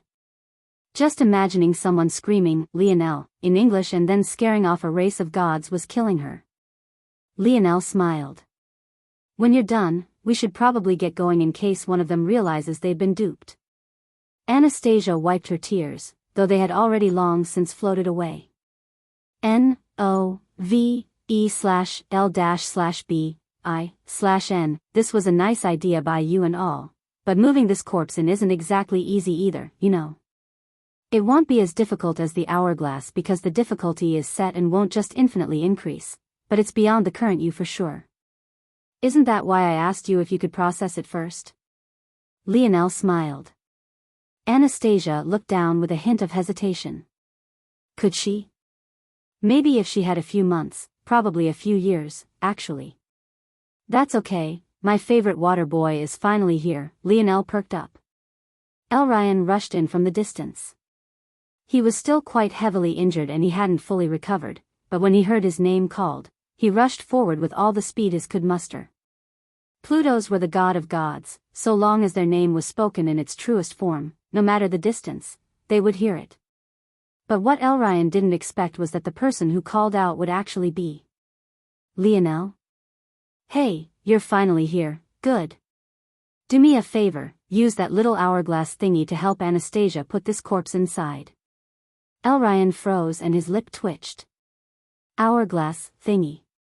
He had only just learned this language recently, but he was pretty sure Lionel was being absolutely ridiculous again. Wise Star Order streaked across the skies with great speed. This timeline was already long after Lionel would have left this zone, but it had taken him quite a long time to finally revive. It was unknown whether all godchilds would definitely revive, but it was also obvious why. Those that were dead couldn't exactly tell tales, now could they? But Wise Star Order theorized that so long as a godchild died with an intact ethereal glabella, and around enough force, they would most definitely come back. Every time he died and Lionel did something dangerous, it was becoming more and more difficult to make sure his ethereal glabella remained protected, but this was a master's duty to his disciple. Ah, finally back. Wise Star Order looked down toward the devastation of planet Luxnix, Viola, and Montex. He remembered how heart-wrenching it had been the first time he saw it, but now he was simply numb. On the bright side, his wife survived in this timeline. On the unfortunate side, how would he sleep around now? He descended, his mind swirling with thoughts.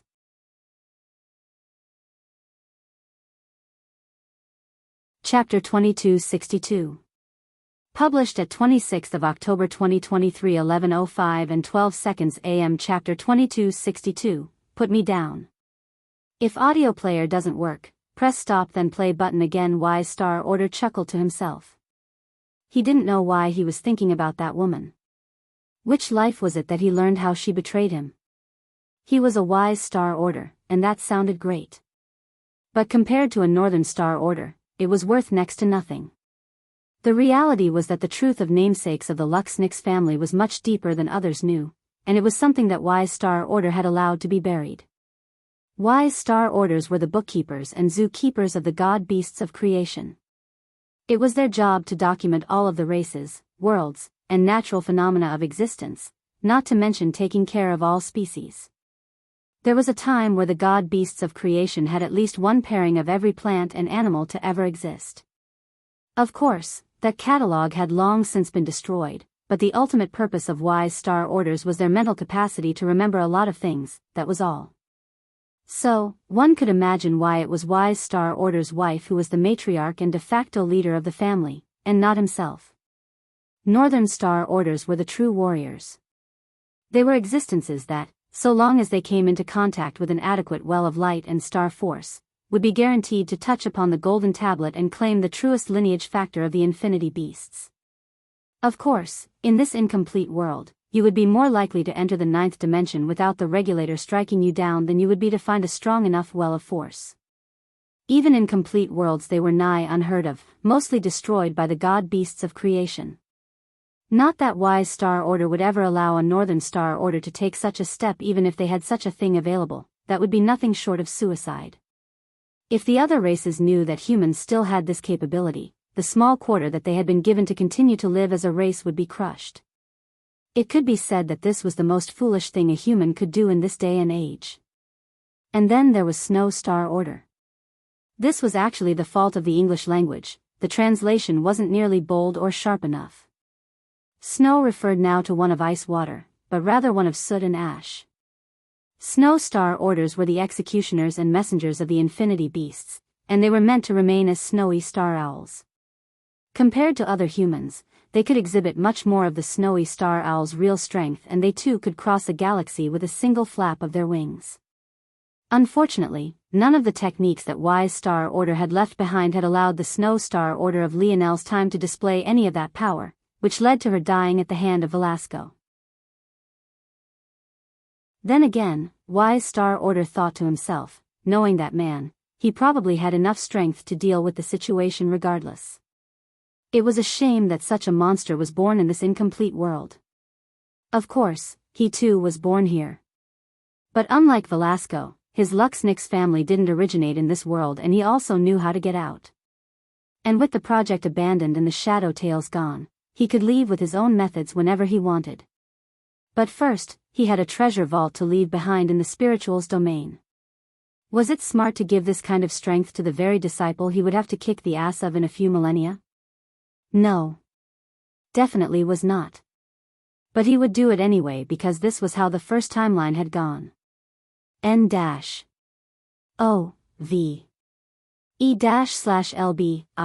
and originally, he had left that treasure vault behind in the spirituals domain out of sentiment. He knew what was coming and he had a fondness for the human race. Plus, he was leaving behind some of his Luxnix family, so he hoped that they would be able to benefit from his teachings. As for why he had left it in the spirituals domain and not the human domain, it was a test. If the people of this incomplete world wanted any chance of crossing the coming trial, they had to at least dominate this incomplete world, or else they wouldn't stand a chance against the others. Very soon, the vast bubble would run out of time and they would have to cash in on the bet that the Fox had made. In a final push, they would pit the juniors of the incomplete worlds against one another, taking advantage of the time dilation for one final spurt of accelerated growth. Incomplete worlds were like rolls of the dice. There would be many that evolved down a path far weaker than the dimensional verse, but there would be some that had evolved in special niche ways that placed them on par with even some complete worlds despite lacking the ability to take the final step into the ninth dimension. These latter worlds were what the vast bubble were banking on. They wanted warriors that would be useful and the dimensional verse was far too weak. And then, once they gave them a path to the ninth dimension, they would have these warriors in the palm of their hands forever. Velasco was supposed to become one of these warriors, but he had grown too powerful on his own. As for whether they would allow the son of such a man to live, well, Wise Star Order laughed into the skies as he landed in the courtyard of his and his wife's abode. That brat was harder to kill than a roach, had find a way, probably. The only question was how many would die before he did find that path. The answer to that question was more important than anything else. XXX? You're here? Wise Star Order's mind seemed to filter out his name naturally. At this point he felt that he did it on purpose. Seeing the face of the woman he knew would betray him, and just how gorgeous and equally annoying she was, he felt an amused thought bubble up as a bulge in his pants shifted. The matriarch of the family looked as though she was about to launch into a lecture. She had only married Wise Star Order because he was the most eligible bachelor, but she usually took out the stress of her position on him. Wise Star Order had never been a pushover, but he couldn't defeat this wife of his in the past either, so it was useless. Now, though, Wise Star Order took a step forward and grabbed her by the waist, howling her over his shoulder and storming into their bedroom. XXX. You put me down. The protests were soon drowned out by dense cries for mercy filled with a lustful undertone. Wise Star Order had an excellent time subduing this wife of his. It wouldn't change much about the future, but he didn't care for it to. It would be even more interesting later. His life was just getting started.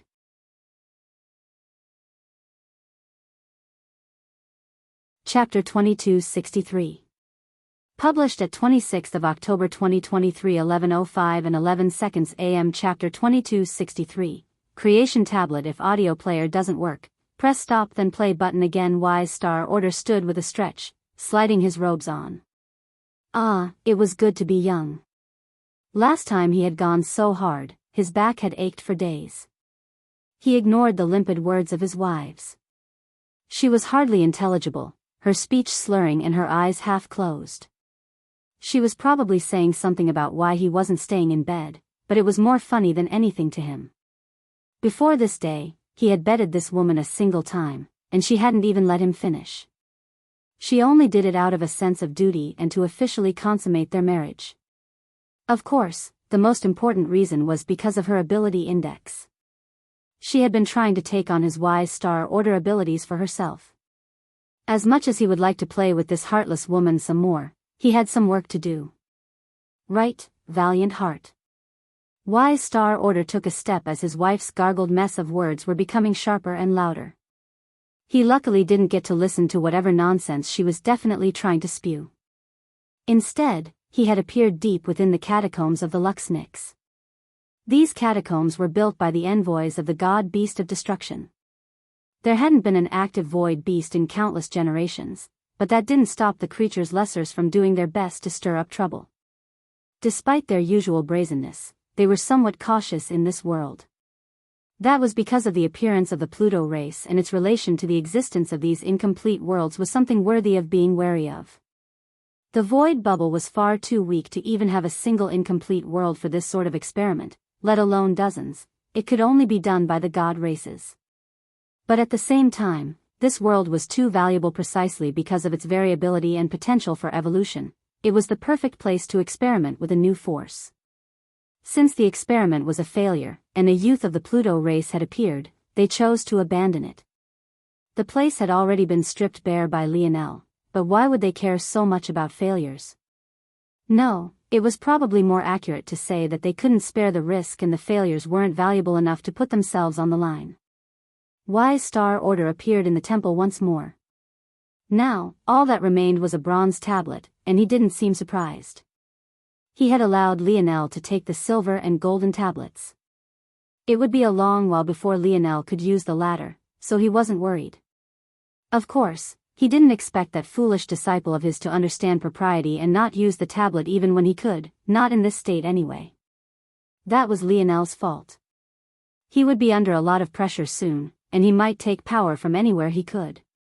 But if he took it from this source, he would only die sooner. Wise Star Order stepped forward and toward the bronze tablet. He looked as though he was about to crash right through, but the moment his shin looked as though it would crash into the altar, a ripple of space flashed and he disappeared. The Luxnix would probably rush in soon enough, but find nothing at all. The space Wise Star Order appeared in was a vast darkness. There was only one thing floating in silence, a single tablet, a single silver tablet. He reached forward and grabbed the creation tablets.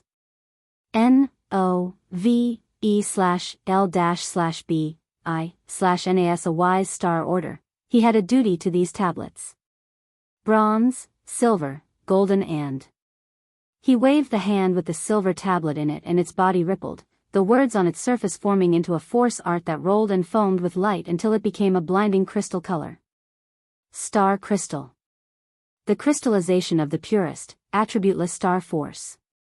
It was the energy that was the very foundation of existence itself. He might be a glorified librarian, but the books he oversaw were far beyond the imagination of most individuals. In incomplete world, even a silver tablet like this one had infinite power. It could bend and twist reality as it pleased and had very few restrictions. To the god beasts of creation, though, this was simply a simulator. It was used to document experiments. It was these creation tablets that were the center that allowed the god beasts of creation to succeed in passing down their bloodlines to humans, and all the while, they killed not a single person thanks to it. It's a decent gift, Wise Star Order thought to himself. He'll be pretty aimless in his life because of the influence of his future self. Why chase anything when you feel like you have already achieved everything? This should help him get a taste of what it means to have drive and purpose. It'll make the moment his future self vanishes more manageable as hell have his own sense of self. But this isn't quite enough. Wise Star Order stroked his chin. Lionel had no idea that his master, a master he didn't even know he had and wouldn't acknowledge until years later, was diligently laying out a plan for his improvement step by step. However, that wouldn't stop Wise Star Order from being as diligent as he could. Right, I'll use this to influence a few zones, then. He shook the silver tablet again and it went back to normal as he vanished. Streaking across the skies, he felt leisurely, a smile on his face. He guessed that he owed his disciple a small bit of advantage. He had made it so far without any, so Wise Star Order wanted to see what he would accomplish now. Wise Star Order appeared above Earth, prepared to make some alterations to the timeline. Enough time had passed that the Plutos had long since gone and Earth was slowly building up its own civilizations.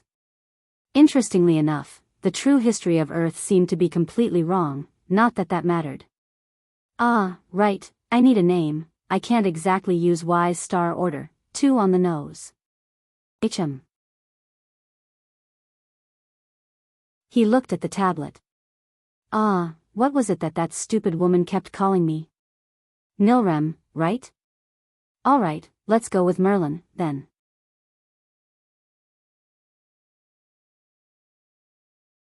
Chapter 2264.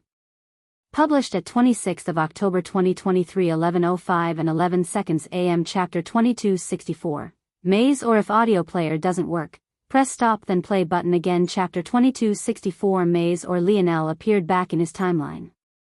His gains this time were quite great. He had gained the odd beast that fused with little Tolly, he had gained a void beast's corpse, and his vital star force had taken a half step into the impetus state. Beyond that, he had been informed about a great many things and even gained the silver and golden tablets. He wasn't too eager to pass down those 2 tablets to the Luxniks. They had had them for so long back then and accomplished nothing. Giving it to them now wouldn't magically change anything except for his grandmother. Even so, he was hesitant to give it to her either. He had too many questions for that grandfather of his, and his grandmother was practically wrapped around his finger. He was very good at reading people, and he could tell that his grandmother was entirely googly eyes for the Ascension Empire's emperor. She would stand on his side almost no matter what. In a situation like that, he wasn't sure what to think. Did he hate his grandfather? No. Did he distrust him? Not exactly, though it was close enough to that. Did he want to take unnecessary risks? Also no. So he kept it to himself. Instead, rather than returning to the Morales family, he was far more interested in 2 things. First, Anastasia's second search, and the second, and also the reason they returned home so easily, he wanted to fully understand little Tolly, or at least understand him to the greatest extent he could. He stood in a familiar location of the lab setting. It was the first room that had ever formed. His simple workbench ahead, the walls were lined with snow globes and simple shelves. This was the room that he had learned to craft in, the room he had started the first of his father's lessons and gained an understanding toward how he should treat his spirit partner. He sat at the bench and pointed out a hand. Little Tolly stretched out, peeling off of his skin and forming a perfect ball. Silver was still the little guy's main color, but the dense runes of white gold that made his head dizzy to look at. Little Tolly rolled on the table between Lionel's fingers, making booping sounds that made it seem like it was having a great deal of fun. Interesting. Spirits usually choose a favored form and even a gender after entering the 6th dimension, but little Tolly has done neither, choosing to stay like this. Is this because of the way I evolved him? Is it because of the best he assimilated? Or is there another reason? Tolliver should have a perfect fusion of all paths. There was a refinement path, a creation path, a universal force path, and of course the jack of all trades. The first allowed the ease of processing of ores, but not just this alone. This seemed to sound like a spirit would just clear an ore of impurities for you, but it was deeper than that. When one had entered the life grade, you began to appreciate the intricacies of each and every ore. Even when they shared the same name, they weren't exactly equal, and you had to account for all of these little changes when you wanted to create something whole and new, something that had a life of its own. This path was like a cheat code to the life grade. Rather than relying on your personal skill to learn and adapt, you could rely on your spirit instead to force the ores into a predictable path. This lowered the bar to forge life grade crafts considerably. You only had to worry about the blueprint and not the whims of nature. This was the first thing Lionel tested. He took out an ore that went by Maze Oregon. It was a light domain type ore that could project a large amount of illusions as it refracted the light around it. It was an interesting ore he had been playing around with, as he thought it would be interesting to form a troop around this kind of armor. OVL/BI/N however, it was very difficult to work with despite being a 6th-dimensional Oregon. This was because even the slightest deviation in a cut to the ore could drastically change how it warped light around it, and it could trick the eyes of even its crafter and their spirit, so getting precise cuts in the first place was a nightmare. It was a problem ore that most completely ignored. Only those with exceptionally high light force affinity could hope to deal with it, and it was rare enough to have an affinity of such a rare force to begin with, let alone having the skill in crafting to match it. Unless, of course, you had a dream world like Lionel. This ore could fool even internal sight, but what it couldn't fool was Lionel's dream world. Even so, there were other problems aside from trying to get perfect cuts, and that was related to the actual and slight differences between the force densities of the ores themselves. Even if he cut them perfectly, these small differences would throw him for a loop. He held out 2 maize ores and handed them to little Tolly with a simple command: make them identical in every way. To Lionel's surprise, little Tolly only tapped each one of them once, then went back to rolling around and having fun. Lionel's brows shot up before he deployed his dream world. He sat in silence for a long time. He scanned everything about the ore, the cuts, the force balance, the size, the weight. He didn't miss a single detail, even down to its chemical structure. It shouldn't have been anywhere near that fast.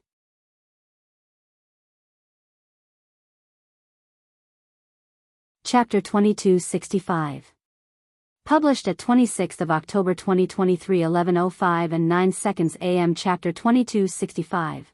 Lighthouse, or if audio player doesn't work, press stop then play button again. Chapter 2265. Lighthouse, or Little Tolly, was supposed to be a jack of all trades but master of none.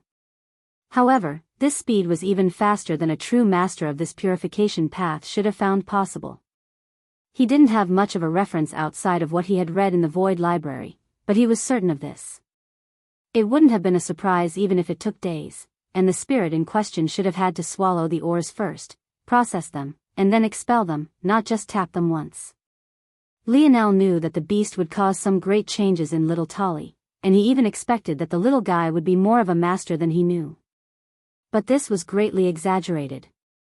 Of course, the ores weren't perfect. He only commanded little Tolly to make them identical, but he didn't specify how, or what parameters he wanted.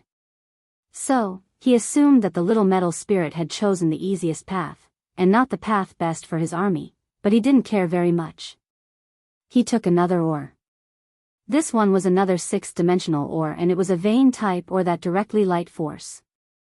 It could be used to dampen and expand the maze force of the maze ore, shrouding a much larger area than that of the troop with the maze armors, or it could be used to do the opposite and shrink the illusions to contend against a small number of enemies or even one powerful enemy. This vein type ore was known as lighthouse ore. It was the best ore in this category at controlling light force. The reason for its necessity was quite obvious. Maze ore, once its cuts were set, could be confusing to look at, but not much about it would change over time, and it lacked flexibility. This would fix all of that.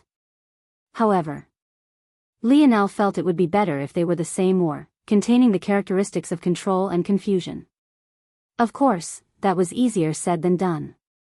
Lionel had never bothered because considering all the effort it would take, he might as well just forge the both of them into a life-grade armor. It would be the same thing, mostly. Unless the second path of the spirits allowed one to fuse ores into one, creating all new effects and combining abilities. This was yet another cheat code of the life grade, making the ores perfect for crafting into a holistic and whole form. I haven't studied these two enough. I need a third maze or dash, Lionel mumbled to himself, prepared to take out a third, but then he froze.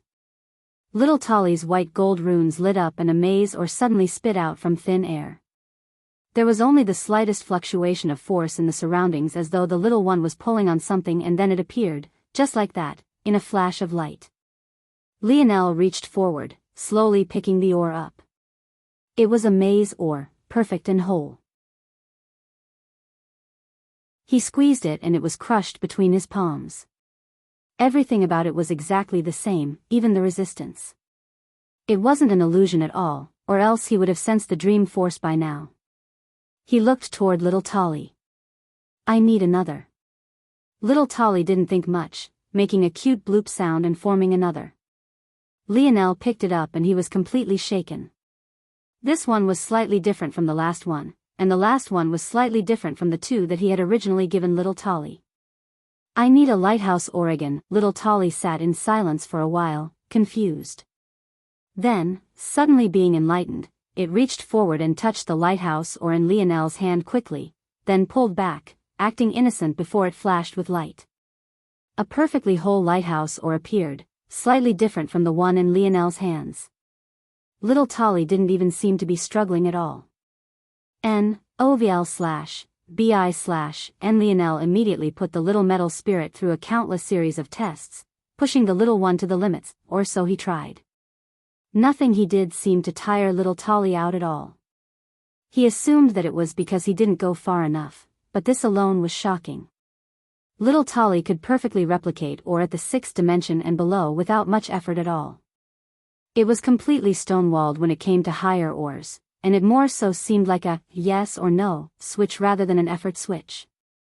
Each time he created one, he pulled from the force in the surroundings, causing each one to be just a little bit different, just like real ores you would find in a mine. What was more shocking than that was that after creating the new ore, a fusion of maze ore and lighthouse ore, little Tolly became like a database, remembering the new ore and being able to create it even without the 2 base ores any longer. There wasn't even a point in testing the third path, that of using universal force to supplement crafting, because Lionel could already feel it passively when Tolliver stuck to his arm. But he chose to do so anyway, just to cover all of his bases, and this was maybe the most shocking of them all. When he used universal force through Tolliver, he could sense something beyond, or maybe it was on par, he wasn't entirely sure. It was like he could touch upon the veil of the world and he discovered something absolutely shocking. He could sense the constellations of the dimensional verse. Those of the human domain, those beyond the human domain, it didn't seem to matter in the slightest. Not only could he sense them, but he could use little Tolly as a bridge, connecting to them, and using these constellations to directly power his creations. The implications of such a thing were beyond what Lionel could even fathom currently, especially once he stepped outside of this verse. As he was thinking, Anastasia's voice drifted to his ear. "I'm sorry, Lionel, there is no such innate node in this time either." Erdél's note, off course, LOL.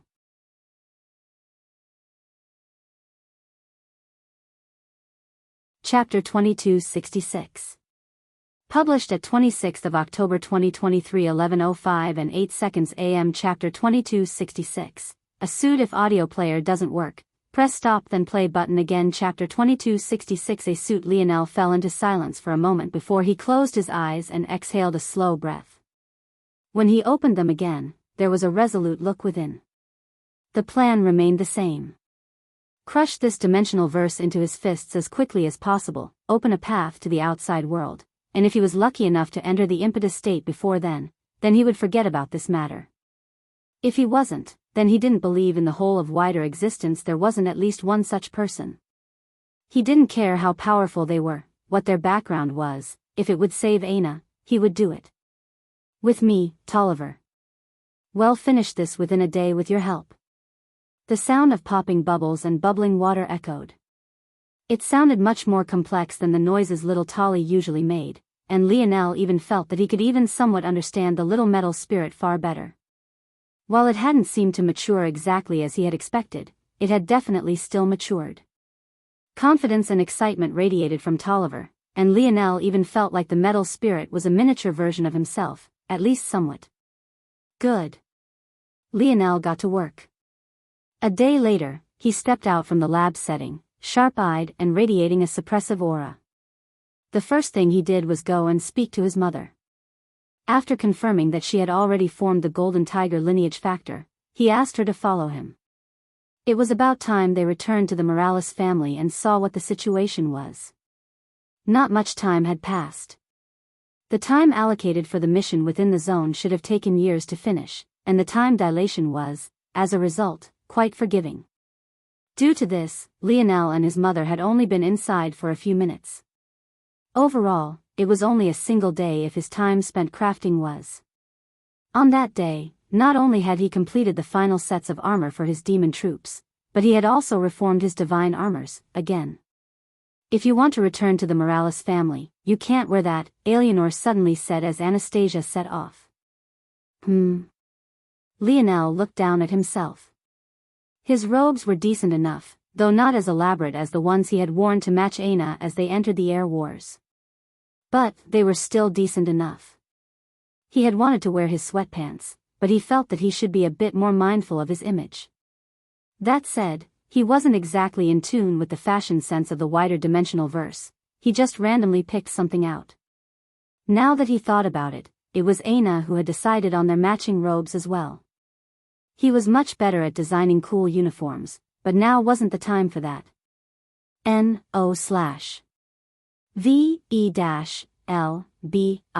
and Eleanor shook her head and patted Lionel's cheeks.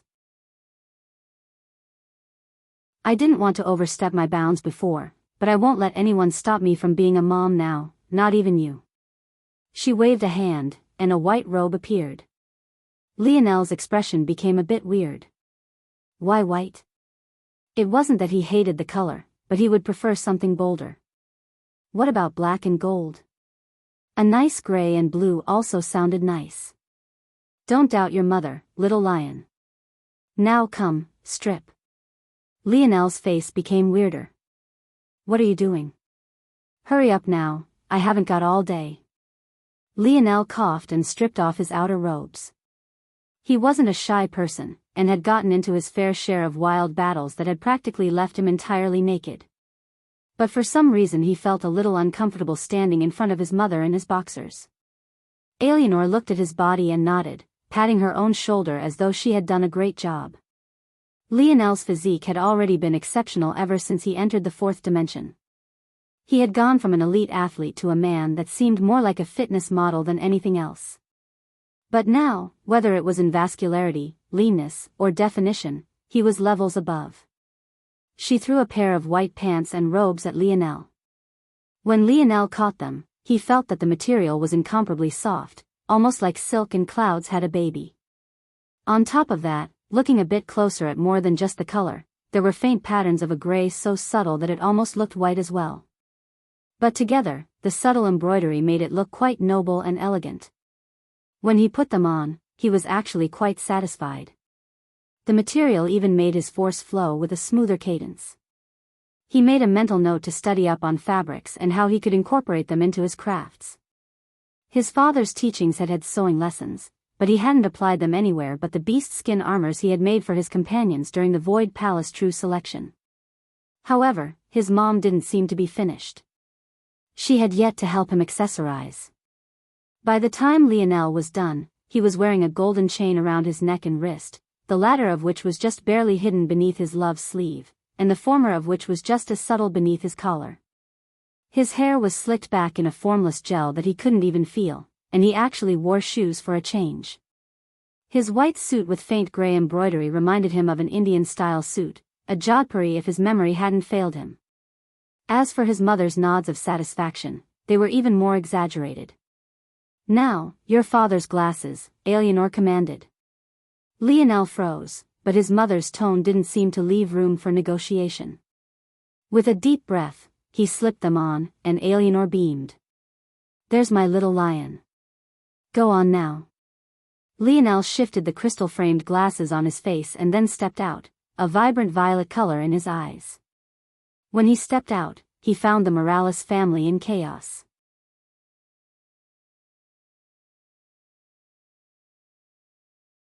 Chapter 2267. Published at 26th of October 2023 11:05 and 2 seconds AM. Chapter 2267. Gifts. If audio player doesn't work, press stop then play button again. Chapter 2267. Gifts. The Morales family wasn't under attack, at least not officially. Rather, the ships of several powers were in the surroundings. Each one had come with gifts, these gifts being Lionel's demands of them in exchange for the lives of their juniors. Due to the matters that had happened the moment the air wars ended, they hadn't had time to gather up these materials. But Lionel's ability to read the intentions of people, and further these powers, only got sharper the stronger his mind became. He could see the difference between those that had come with the intention of actually paying up, and those that expected the gesture alone to be enough. The Morales family elders had simply said that Lionel wasn't here, but how could these people believe that? So, they had started pressing, leaving their warships up in the air around the Morales capital. Of course, if it was aggressive enough for a war declaration, the Morales would have never come this far, but the intention was obvious enough. However, as bold as the threat was, Lionel's lip curled. He could sense the hesitation, the fear, and why shouldn't they have such reservations? The momentum of the Morales was unlike anything they had ever seen. If not for his father's death, maybe they wouldn't even dare to do this much. This was a test. They wanted to see how much they could push the Morales. As Lionel walked toward the capital, his mother a half-step behind him with a doting and caring expression on her face, his presence seemed to loom, becoming taller and taller until the world fell into its own sort of silence. The engines of the warship still blared, the raging winds caused by their presences, and the distortions in gravity were still heavy. However, in the end it still felt as though there was only one person that could be focused on. The members of the Morales, who were just passively observing this situation from the outside, not quite knowing of the internal conflict between Lionel and their own elders, felt a sense of pride well up in their hearts. This was the champion of the air wars. Not just any air war, but an unprecedented air war that would be remembered for generations, a man that stood atop the strongest collection the human domain had seen since its inception. And he was a Morales. He was their patriarch.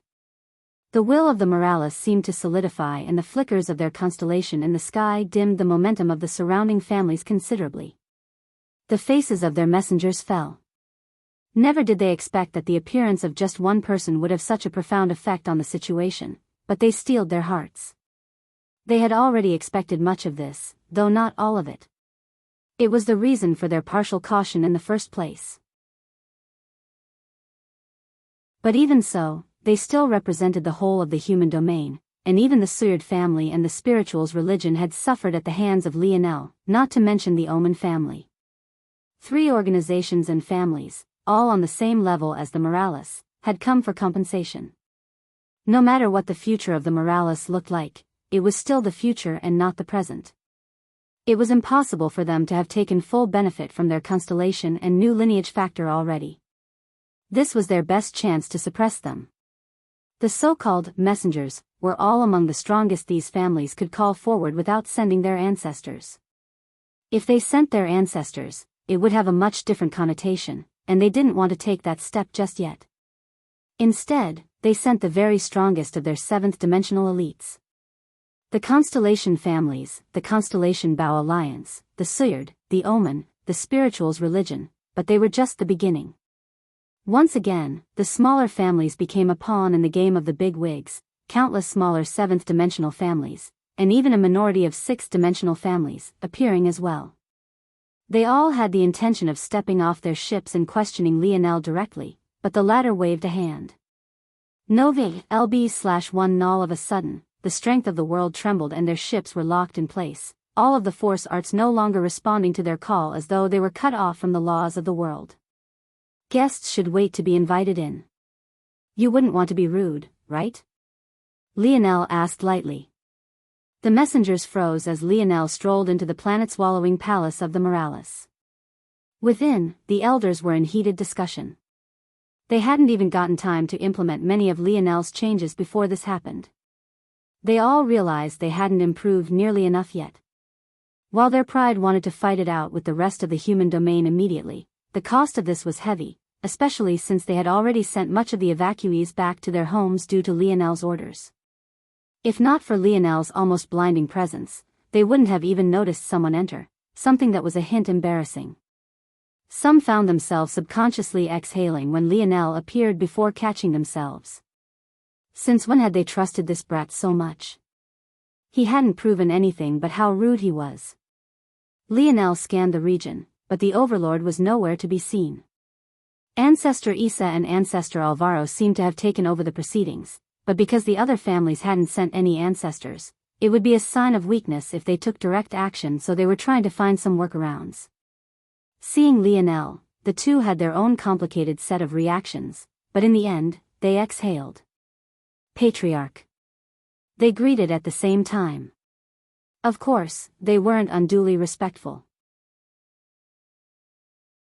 The word patriarch coming from them sounded no different than had they said Lionel's name directly. They noticed Alienor as well, but they chose not to say anything. For one, they were quite familiar with Lionel's temper by now, and he might do something ridiculous if they really said something, and secondly, well, she carried the Morales name too. Is there really all that much to talk about? Let them come and bring us great gifts. The expressions of the ancestors and elders changed.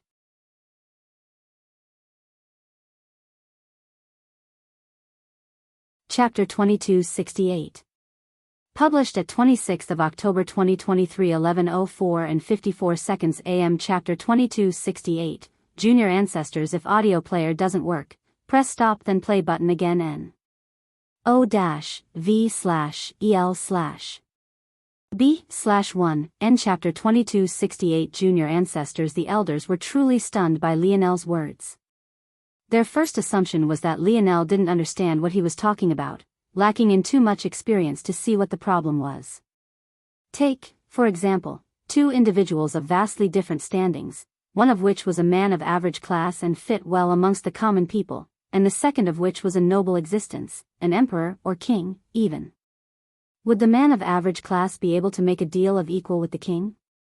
According to the rules of society, they would be, by their very nature, two existences of vastly different worths.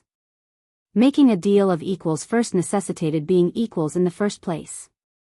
A king could order a man of average class to do as he pleased, the vice versa would ever be true. How this applied to the current situation was obvious. The Morales might be a king if it was dealing with any one family, but the problem was that it wasn't dealing with one family or even one organization, it was dealing with the entire human domain. How could they match up? What did it mean to make a deal of equals?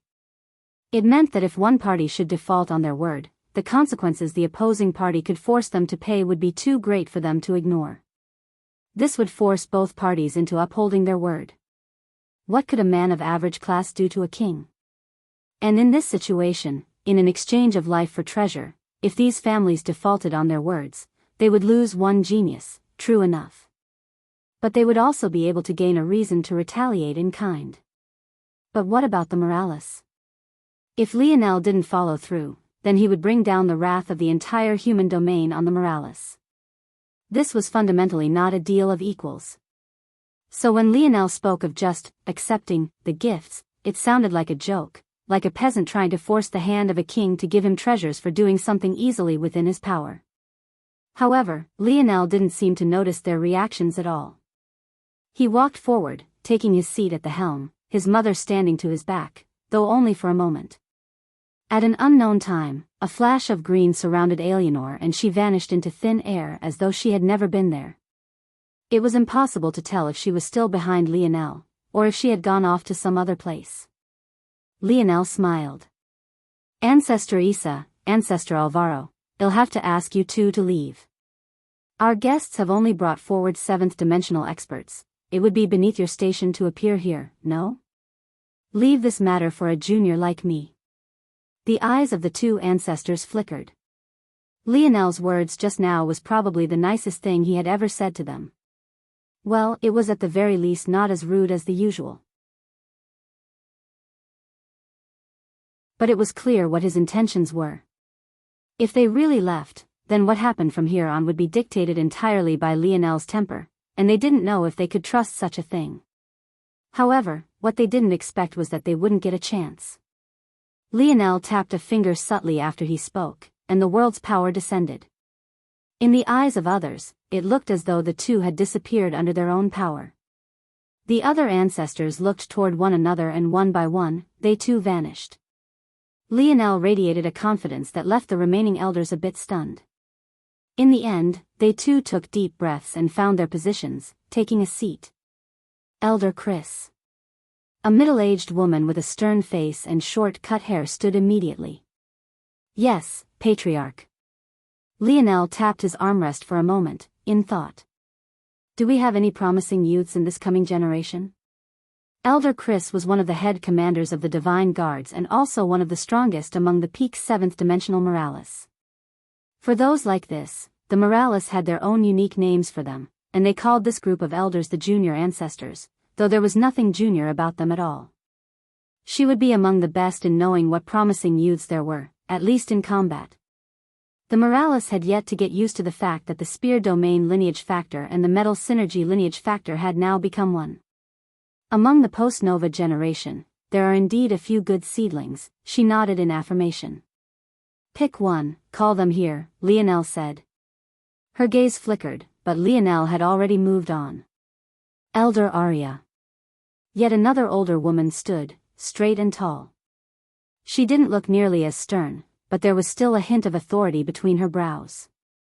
Her hair was long and tinged with deep hints of silver that alternated with the usual deep brown of the Morales, and from her neck hung a pair of glasses. She was one of the head crafters and led the crafters of the family in many things. She wasn't a junior ancestor in raw strength, but rather in the power of her divine armor and how cleverly she implemented her crafts. In this way, she was a lot like the Radix family, but on a completely different level. Unlike Elder Chris, though, she didn't call out to him as patriarch, not that there was a rule for this. Do the same as Elder Chris, call one here. She frowned. Patriarch, she said slowly, this matter is quite delicate, it isn't very appropriate for. Lionel looked over and met her eyes. Elder Arya could see an almost indifferent sort of gentleness within, but it still froze her. The weight of the world bore down. Inappropriate? I think it will be fine, Lionel said with a smile. We just need a few flower girls and ring boys. The hearts of the elders skipped a beat, but everything was quickly put into motion. Soon, the doors of the Morales Palace were opened wide, and at the forefront, 2 teenagers, one young man and one young woman, stood forward, their pride beaming and the arrogance of the Morales blooming out from deep within them. The Morales family welcomes you. They roared.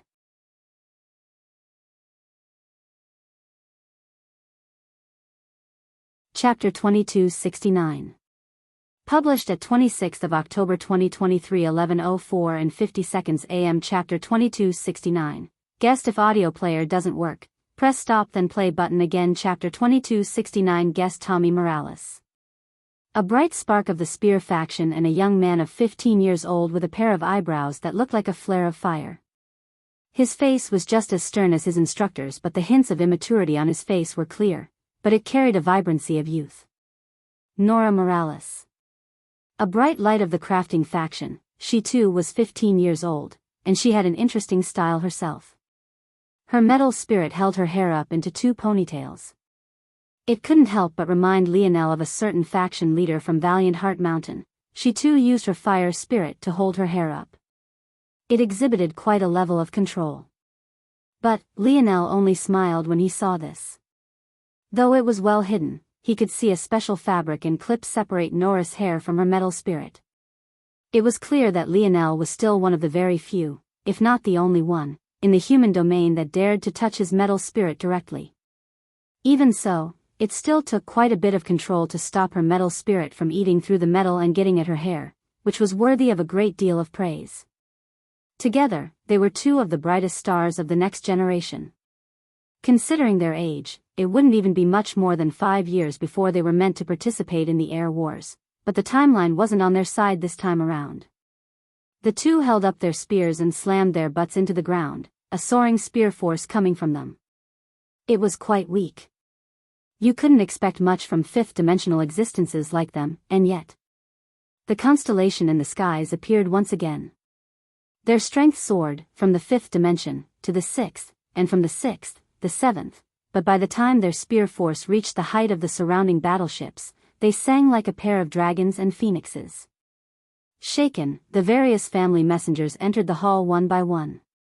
Their edge had been filed down to a dull tip and the hesitation in their steps was clear. The only ones that seemed to carry the same sort of confidence were those of the strongest families, with the standouts being that of the Suyard family, the Spirituals religion, the Omen family, and a special, unexpected visitor. The Void Palace. Lionel didn't react much to this. The loss of the Void Elders, or at least most of the Void Elders, wouldn't be enough to crumble them entirely. An organization like this would have its trump cards, but even more importantly than that, the Void Palace was the symbol of humanity. Even if it fell, it would be held up by the various families of the human domain. NOVL-B. And of course, whether or not the mission of the palace would stay the same after this, that was a different story entirely. If they were anything more than a puppet, it would be an amusing surprise. The leader of the Void Palace, obviously here to play the role of mediator, was actually quite a young man. Lionel recognized him almost immediately, and he found it even more amusing. This young man was a member of the Unfettered Blade Party, Mykarth. The last time Lionel met him, he was a galaxy-ranked disciple just a couple weeks away from the sector rank. Now, he was nearly a domain-ranked disciple. For the Void Palace to not even send a domain-ranked disciple to mediate the situation was funny enough, but even more importantly than all these other identities. His last name was Suyard. Mykarth had a deep hatred for Lionel. He first found trouble for the latter after his father severed Rosen Suyard's arm, Mykarth's uncle. And it only became personal after Lionel personally defeated him in battle. Honestly, Lionel had to say that Mykarth was the perfect choice. He was the absolute most talented among the Suyard family. That was a title that went to Amory. He wasn't a step below that, as there were 3 others who would have been part of the Suyard family's heir wars that were passed up for Amory. He was just a step below that. He was a great talent, for sure. But he wasn't prominent enough to be said to be a representation of the Suyard family, and he was just talented enough to have a great position in the Unfettered Blade Party and the Void Palace. It would be geniuses like him who likely held up the foundation of the Void Palace now, and in the future, the Void Palace of the past would be no more, controlled like a puppet behind the scenes by these powerful families. In fact, that future might be here already, or else the likes of Mykarth would have never been sent first. Mykarth cleared his throat, a slightly prideful expression on his face with the comfort of his family's backing to support him, but before he could speak, Patriarch Morales has yet to ask you to speak. Please be mindful of your position and only speak when spoken to. Tommy spoke with a crisp voice. While it was slightly immature, it carried the same hints of sternness head commander Chris had. Much like his mentor, he was a stickler for rules and etiquette. He would never allow a guest to speak before his patriarch, nor would he allow his patriarch to have to be the one to correct this guest. He and Nora stood to Lionel's back, one to each side, arms clasped behind their backs. As a pair of youths, they did surprisingly well in this atmosphere, and it was clear that much of their confidence came from the man on the throne before them. The older generation might be hesitant about Lionel, but the feelings of the youth were quite clear when it came to him. He was their idol. Mykarth's face flushed red. Never did he expect to be reprimanded by a child like this, but he also wasn't in a position to argue with one either, especially when said child was in the right. Lionel smiled lightly and slowly opened his mouth. Some thought he might say some fake words to reprimand Tommy, but he did no such thing. Welcome, dear guests. I assume that you've come with the offerings?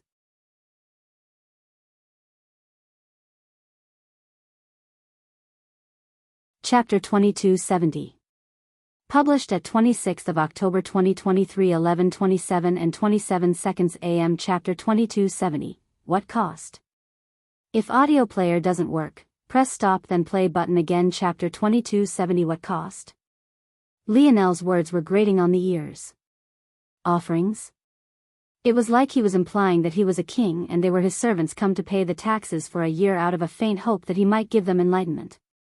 They had seen Lionel battle, his schemes, his intelligence. There was a next to 0% chance that he had misspoken. He picked this word on purpose. Every step of the way, he was showing his indomitable will. He wouldn't take a step back before these families. Mykarth's expression darkened, but he reined in his distaste. He was already in a partially compromised position, although the Suyard family had sent him here precisely as a show of strength and power. They now had the greatest influence in the Void Palace and the future generations of the human domain's protectors, and no one else could do anything about it. The momentum of the Morales was something they had to cut down at all cost. Although the Omen and Spiritual's religion was seen to be on the same level, the reality didn't exactly play out like that. For one, the most powerful families and organization was 6, not 4. There was still the Void Palace and Shield Cross Stars. Everyone knew that though they were neutral, they could tip the scales whenever they so chose. Secondly, the Omen family had the shield of being a crafter's family and normally stayed out of most conflicts. The Air Wars was a rare instance of their participation, and it was fairly well acknowledged that this was a combination of both extenuating circumstances, Lionel taking control of both Earth and the Morales in addition to the scorned Queen Botice more personal feelings. Then there was the spirituals' religion. Their reputation had taken quite some hit after the emperor of the spirituals was defeated by Velasco, even while having the aid of so many experts, not to mention the fact that Velasco had very clearly been injured by some mysterious force. This could even be why they had chosen to come, despite the fact their heiress hadn't died at Aina's hands, she had only lost her body. But the truth was still the fact that the spirituals' religion was almost always neutral in all matters, and the heir wars was yet another exception. Due to all of this, the families most used to butting heads for supremacy over the human domain was the Morales and Suyard families. If one surpassed the other obviously wouldn't be able to tolerate it. This was why the Suyard family had pulled so many strings to place Meikarth in this position, and he had to represent them well. Meikarth had matured a great deal in the last over 20 years, and his control over his temper was more fit for a middle-aged man, although he did still look not much older than Lionel. So, he spoke with far more calm than what his heart was experiencing. NO-VE/L-B-1/N, your words are a bit inappropriate, Morales Patriarch. These are not offerings, they are not gifts either, they are payment in exchange for the lives you've ripped from the human domain. Oh. Lionel's brows shot up. Indeed, I guess that is the case. I seem to remember that I gave quite a fair warning, though. And some people overestimated themselves and chose to ignore it. Lionel's smile was just the same, and everyone remembered exactly what he was talking about, and yet as though to drive home the point, he waved a hand. The words he had spoken that day rung again. As many as he saw was as many as he would kill. As I see it, Lionel continued, it's an act of kindness on my part to provide this opportunity. So, before I take it away, I would advise that you curb the edge in your tone. I use the word offerings because that is exactly what they are. The lives of your lost geniuses aren't worth even a single hair on my head, and yet they all entered with only two purposes. The first was to trample the dignity of the Morales by proving that the geniuses of your families were superior, and the second was to kill me. Lionel's smile was just the same, but his words were cutting. Inwardly, Meikarth was flustered. Lionel continued to be far more direct and scathing than he expected. He had come here with the thought that the sharpest words spoken would be under cloak and dagger, hidden in trap-laced sentences and paragraphs of subterfuge. But that wasn't what he received at all. Lionel was coming right at them, and his words and expression might be coated in a thin layer of politeness, but it was exactly that, thin. These offerings are to appease my anger, to allow your families and organizations a chance to raise your heads and attempt to compete with me again, as ill-fated as your geniuses will be if they should choose to do so. But don't misunderstand the situation.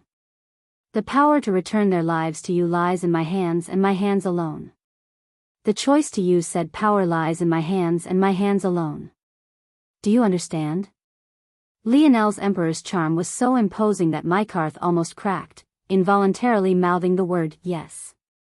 But luckily, in the last moment, he managed to stifle his throat, choking down the sounds of the coming word and instead entering a fit of coughing as though food had gone down the wrong pipe.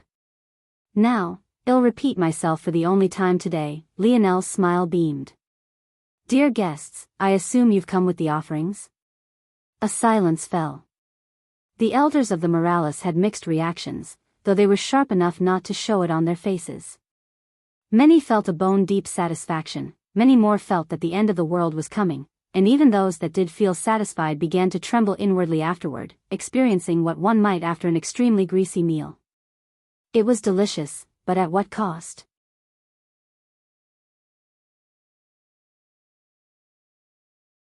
Chapter 2271.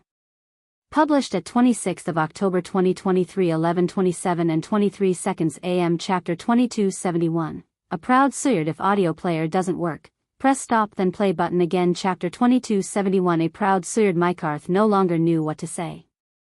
All of this preparation flew out the window and his experience, or lack thereof, was showing plainly. To make matters worse, his cough still hadn't disappeared, and the more he tried to stop it, the worse it became. Every time he held the cough back, there would be a slight few seconds of silence before the fit began again.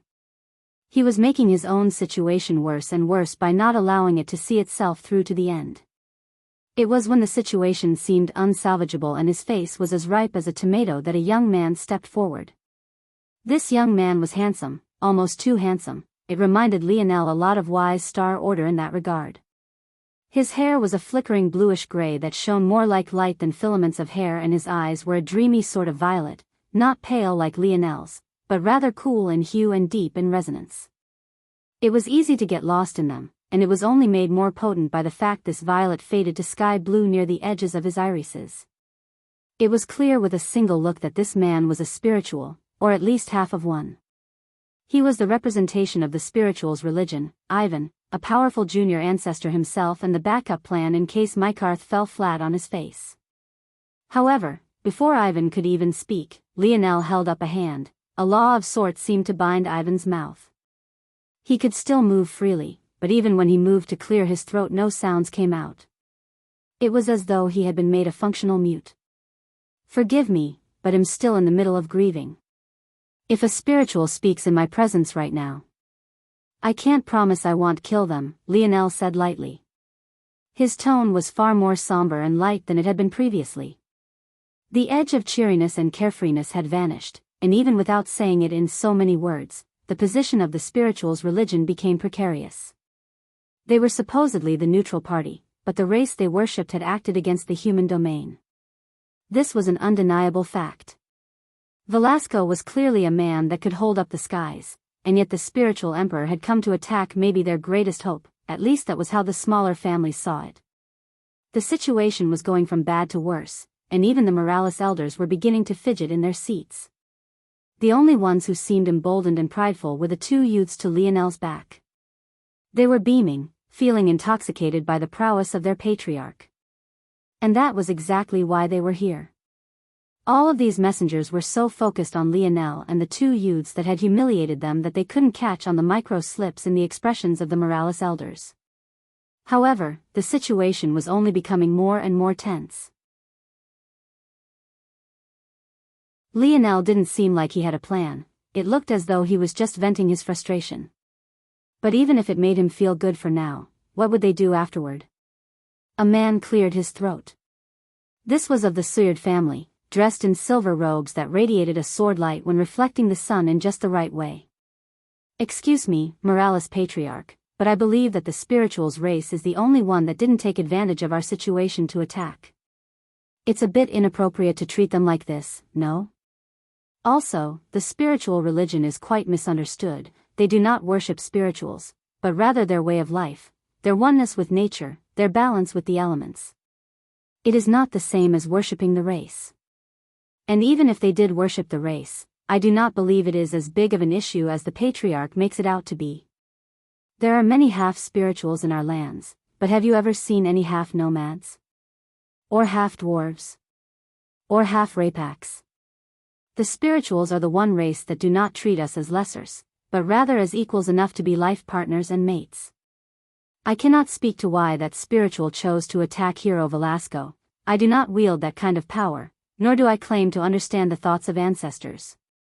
What I can say is that during the day of that battle, it wasn't any one person that killed Hero Velasco, but rather the workings of the heaven themselves. Hero Velasco was a loner, a man who completed a great deal of experiments that he never shared with anyone, maybe other than you, his son. It is impossible to tell how he might have enraged the heavens, but I hope that you can put your personal biases to think about why else a noble spiritual might have chosen to attack your father. That was it. Those words were finally spoken and everything would be over.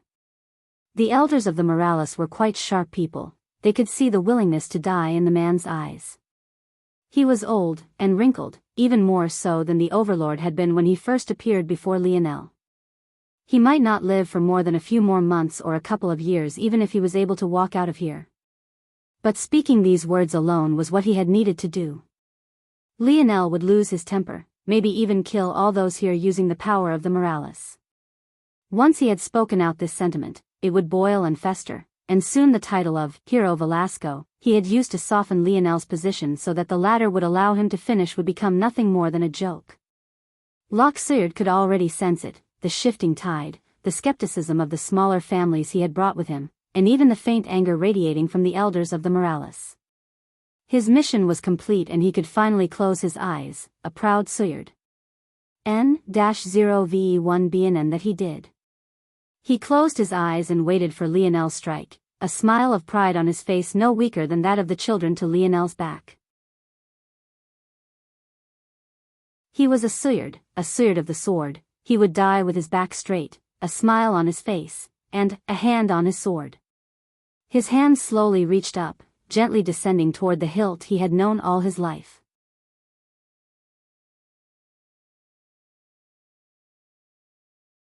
Chapter 2272.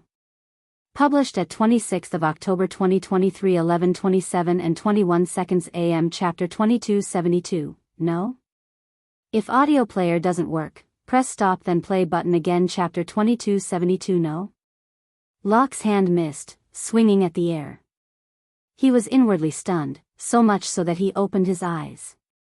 His sword had always been there, it was the one thing that never failed him, and even with access to all the spatial treasures he could ever hope to use in a single lifetime, he still chose to hang it by his waist. He was so used to this sword that he could find it blindfolded in the depths of a black hole if he had to, so how could he have? The sword wasn't there. Locke's eyes snapped open and he looked at his waist. It was all gone, his trusted sword wasn't there. The blade of that sword had changed over the years, but the hilt was always the exact same. He asked every swordsmith he had ever worked with to transfer it over. It was the blade hilt his father had passed down to him, and a blade hilt his grandfather had passed on to his father before him.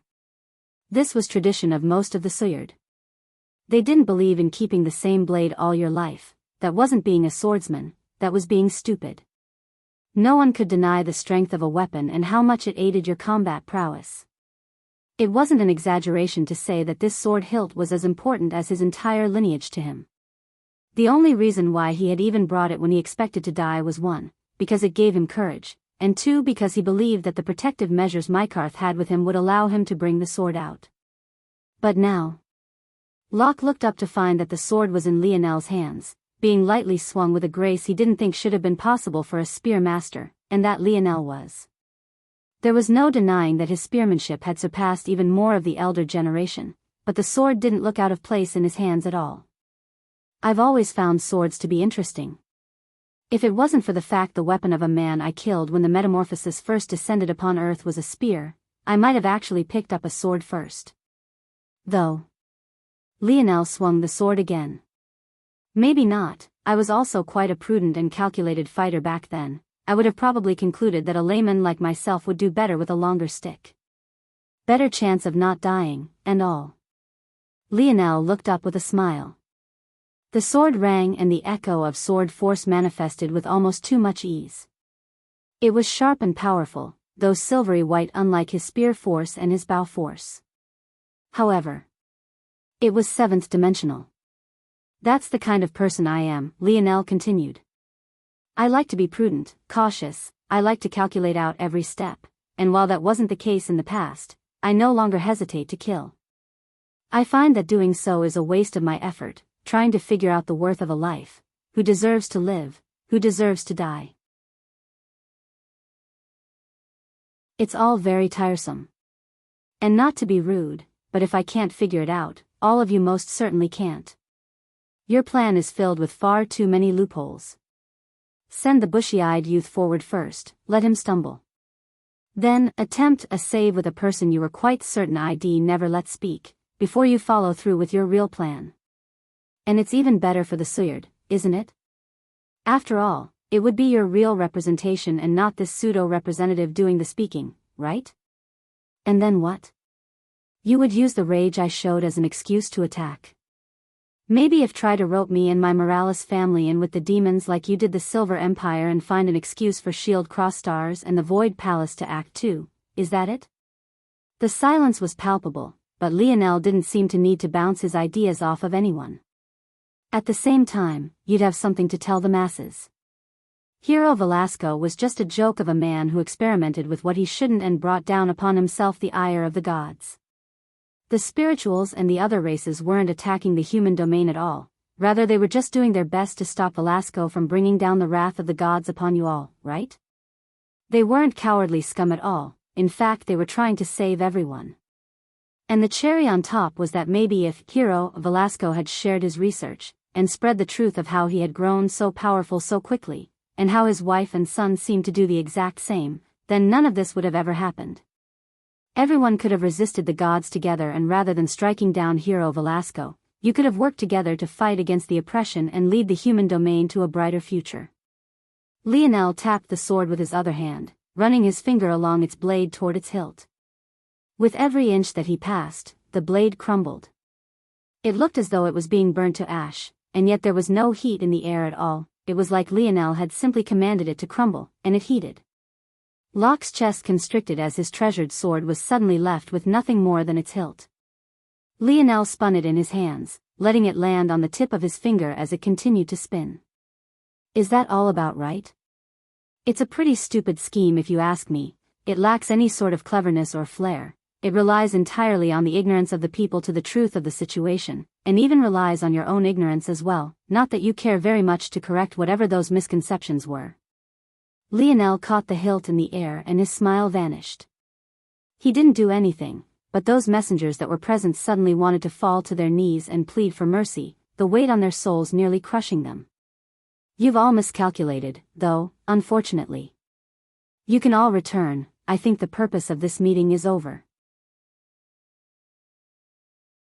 When you go back, tell your people that the Morales will be coming, to clear the name of both their hero, and the stain you tried to place upon us. Lionel crushed the hilt in his hands, letting it burn to ash. Lionel's smile returned as he looked toward Locke. He didn't speak, but a voice echoed in Locke's hands. Kill you? You value yourself too much. I would much rather kill whoever told you to speak those words.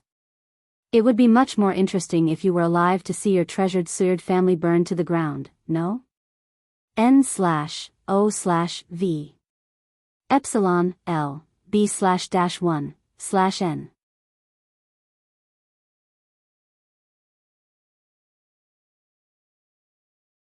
Chapter 2273.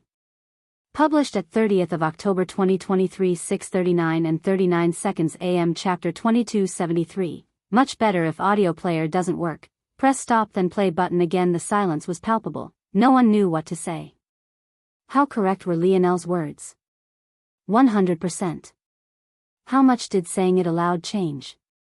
Practically next to nothing. In fact, they could take their chances by using the fact that Lionel had exposed them as a method he was trying to use to absolve himself and his father of wrongdoing. But something about Lionel's smile made them feel uneasy, uncomfortable and shaken. And it only became worse when his smile vanished. Tommy suddenly stepped forward and his glare looked down on them all. Didn't you hear what Patriarch Morales said? Scram.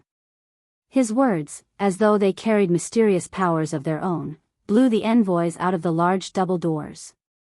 They rolled along the ground, their clothing being wrinkled and dust kicking up in their wakes. Interesting enough, the smaller families were spared the same fate. However, they got the message well enough as they rushed out, not wanting to be implicated in the same way. Mike Arth's expression was black as a pot as he rose to his feet as quickly as he could while pretending not to be in a sorry state, but even this wouldn't last for very long as he looked up into the skies. Their ships. They were gone. He wanted to roar out and demand an explanation, but he noticed that no matter how he strained his voice, no sound seemed to come out at all. It was as though the laws of the world were restricting him, suffocating his voice and muting him for all to see. It was just them. The sixth-dimensional families still had their warships very much intact and they rushed away. Inwardly, they understood that this was Lionel giving them a chance to turn to his side, and they even had the offerings prepared for their youth, but now they didn't dare to complete the exchange. The implications were very much different now and soon they might be forced to pick a side, but they preferred to sit on the fence for as long as possible. As for the loss of their youths, the honest truth was that if it gave their families a chance to survive this coming storm, the cost of a single genius or even many was a worthy price for these small families to pay. That was the harsh reality. A single genius would have never changed their fates. Their best couldn't compare to the likes of Amory, or Simona, or Armand, or any number of the other members of the Cataclysm Zone. It wasn't worth it to risk the whole family for them. At least not without the consent of their own upper echelon. The seventh-dimensional families that had come to pressure Lionel grit their teeth. They had been robbed in broad daylight and they couldn't even voice their complaints. They tried to send messages to their families, but they realized that even this was blocked. It seemed that without Morales territory, there would be absolutely nothing they could do. They could only go the long way, leaving by foot and through air under their own power. I think you should take a look at N-0 Velbin. The laughter and jeers of the Morales citizens echoed through the skies as they rushed away. Their faces burned and their anger was palpable, but they didn't dare to attack. Even if they had the balls to, they felt like an all-seeing eye was bearing down on them from above, observing each and every one of their actions. And even if it wasn't there, what chance did the small handful of them stand against so many Morales? The elders wouldn't even have to take action, they would be drowned by sixth-dimensional experts. This seemed like a great victory, but after the doors of the Morales palace closed, the elders seemed to boil over with all of the emotions that they had kept bottled up, the leader of which was Elder Arya. Lionel could already read her impression of him from a mile away, and right now she couldn't seem to control herself at all as she exploded. Patriarch. This was highly inappropriate. You've put the entire family on the brink of destruction. Tommy and Nora Morales, who had just been in exceptionally high spirits, looked around in confusion. Wasn't this a great thing? What was happening? Elder Arya realized that there were still third parties here and that she had exploded too soon. She made a move to dismiss the two children, but before she could, Lionel held up a hand. His smile had returned and she met her eyes. What would you suggest we do? Arya took a breath and regained her composure, her eyes becoming more piercing. They were just messengers. Since things have come this far, well, catch them, detain them, accuse them of disrespecting the Morales family name and jail them. Well, send a message to their families and organizations, demanding compensation. This compensation will be less than what you asked for their geniuses. When they come forward with this compensation, we will return both their messenger and their genius as a sign of goodwill.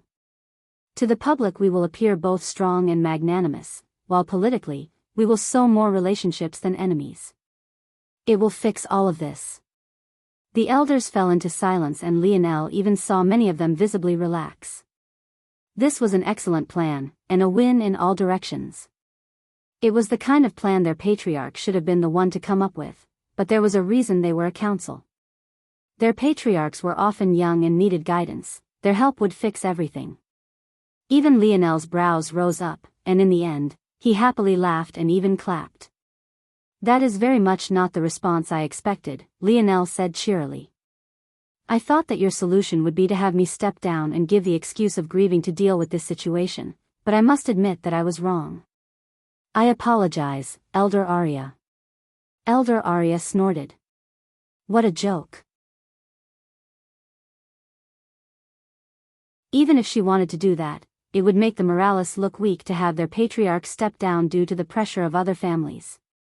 She would never allow that. However, I still like my plan better.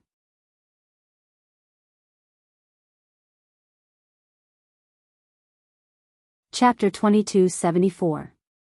Published at 30th of October 2023, 6:39 and 38 seconds AM. Chapter 2274. You don't believe me? If audio player doesn't work, press stop then play button again. Elder Arya was stunned silent, and then her expression twisted. You dash. Lionel held up a hand. Do not misunderstand. I respect my elders and your experience. I am not casually dismissing your plans out of malice or anger, nor am I acting out of emotion. Though, even if I was, it really wouldn't make much of a difference, Lionel thought to himself with a smile. Whether he was being emotional or not, he didn't believe there were many, if any, who could outmaneuver him in this world. Victory would be certain one way or another, but since he had his wits about him, he might as well be calm and calculated, taking the best and most perfect course of action. Arya grit her teeth, but since Lionel had spoken so clearly, it was her duty to calm down and listen to him. She really wanted to hear what he could possibly say that was better than her plan. First, you all need to understand something. If we cannot get on the same page, we will never be in harmony, and if we lack harmony, you all will fight me every step of the way. You need to understand that these choices I'm making aren't only because they will benefit the Morales family the most, but also because there is no other choice. Lionel looked through them one by one. I know you heard my words, I know you feel that they are reasonable, and I know that in your thoughts, you believe that the only thing we can do against such allegations is to stall. But do you know what these families fear the most right now? Arius' jaw tightened. That's right. You're all very experienced. What they fear the most is us having time. They fear us unearthing the potential of our new lineage factor, of birthing more talents that have acclimated to it from birth, of me potentially sharing whatever illusory and mysterious plan my father has to help others improve greatly in a short period of time. This month or so they've given us since the death of my father wasn't out of courtesy, it was the time they needed to prepare, to line all their ducks in a row, to make sure that they were ready for war at any given time. Second Nova, Lionel suddenly called out. A subtle portal of spatial force opened up, and Oren appeared. He was slightly confused at first, but he quickly focused and bowed to the elders around. Lionel grinned. Your information networks are some of the best in the human domain, no? The best, Oren corrected out of habit. He hesitated afterward, but then he felt that being humble right now wouldn't suit him. If anything, it would just annoy him. He had his own pride as a Morales and a demon, for that matter. And what would you say the odds the seventh-dimensional families are preparing for war? Oren blinked in confusion. Well, 100%, but isn't that obvious considering the sudden invasion by the other domains? Of course there. Oren trailed off, and his heart jumped several beats. Having information was one thing. Interpreting it properly was a completely different matter. If information was enough to understand every and all things, then who would ever fail to answer a mathematics problem? Who would ever mistakenly answer a reading comprehension question? It was all too easy to get lost in the weeds of unimportant information. I think you should take a look at, and Oren, too, had made that mistake. He had gathered quite a bit of intel on the movements of the families and how much preparation they were doing for war, and to him, and the rest of the Morales for that matter, it was just a matter of simple logic. The human domain had just suffered a devastating attack. Why wouldn't the most powerful families be preparing? What he had neglected was the fact that this was also the perfect shroud, the perfect wool over their eyes, the perfect misdirection. Were these families really preparing for another invasion? How had the Morales prepared? They called all their citizens, huddling them up in their capital's solar system, and deployed sentries to scout and make sure that no one encroached on their territory. This was how you might best prepare for a coming invasion. But what had those families done? Nothing of the sort. They gathered resources, called back their warriors, tightened control over various human domain organizations, and then, they sent out envoys to pressure the Morales family? A family that would be one of their biggest allies during an invasion? When it was put like this, even a fool could see it. Oren almost felt like an idiot for not seeing it sooner. Looking at Lionel, he felt that he understood why he had lost so handily. Of course, he had never entered the air wars for victory. His only goal was to deal with Third Nova. But even so, something told him it wouldn't have mattered even if he had intentions for victory. Oren took a deep breath. They want to strike us a blow. Lionel smiled, and Arya and the other elders remained silent. They understood even without it being said in so many words. There was never room to compromise, and there was never room to stall. War was already on their front porch, and Lionel seemed to be the only one who had noticed. Then, Lionel suddenly spoke. The second thing you need to understand is that even if this wasn't the case, I would still attack. Why? Because we are in an undefeatable position.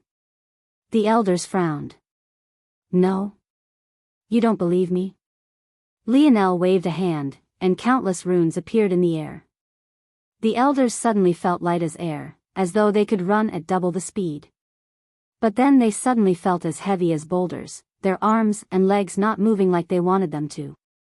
And then their force surged, rushing through their nodal pathways like raging rivers, but then the reverse almost buried them into their seats, and an instant later. Novel B, 1N, controlling their abilities to speak or not wasn't a parlor trick, Lionel beamed. It's an ability that requires fundamental control over this world's very laws.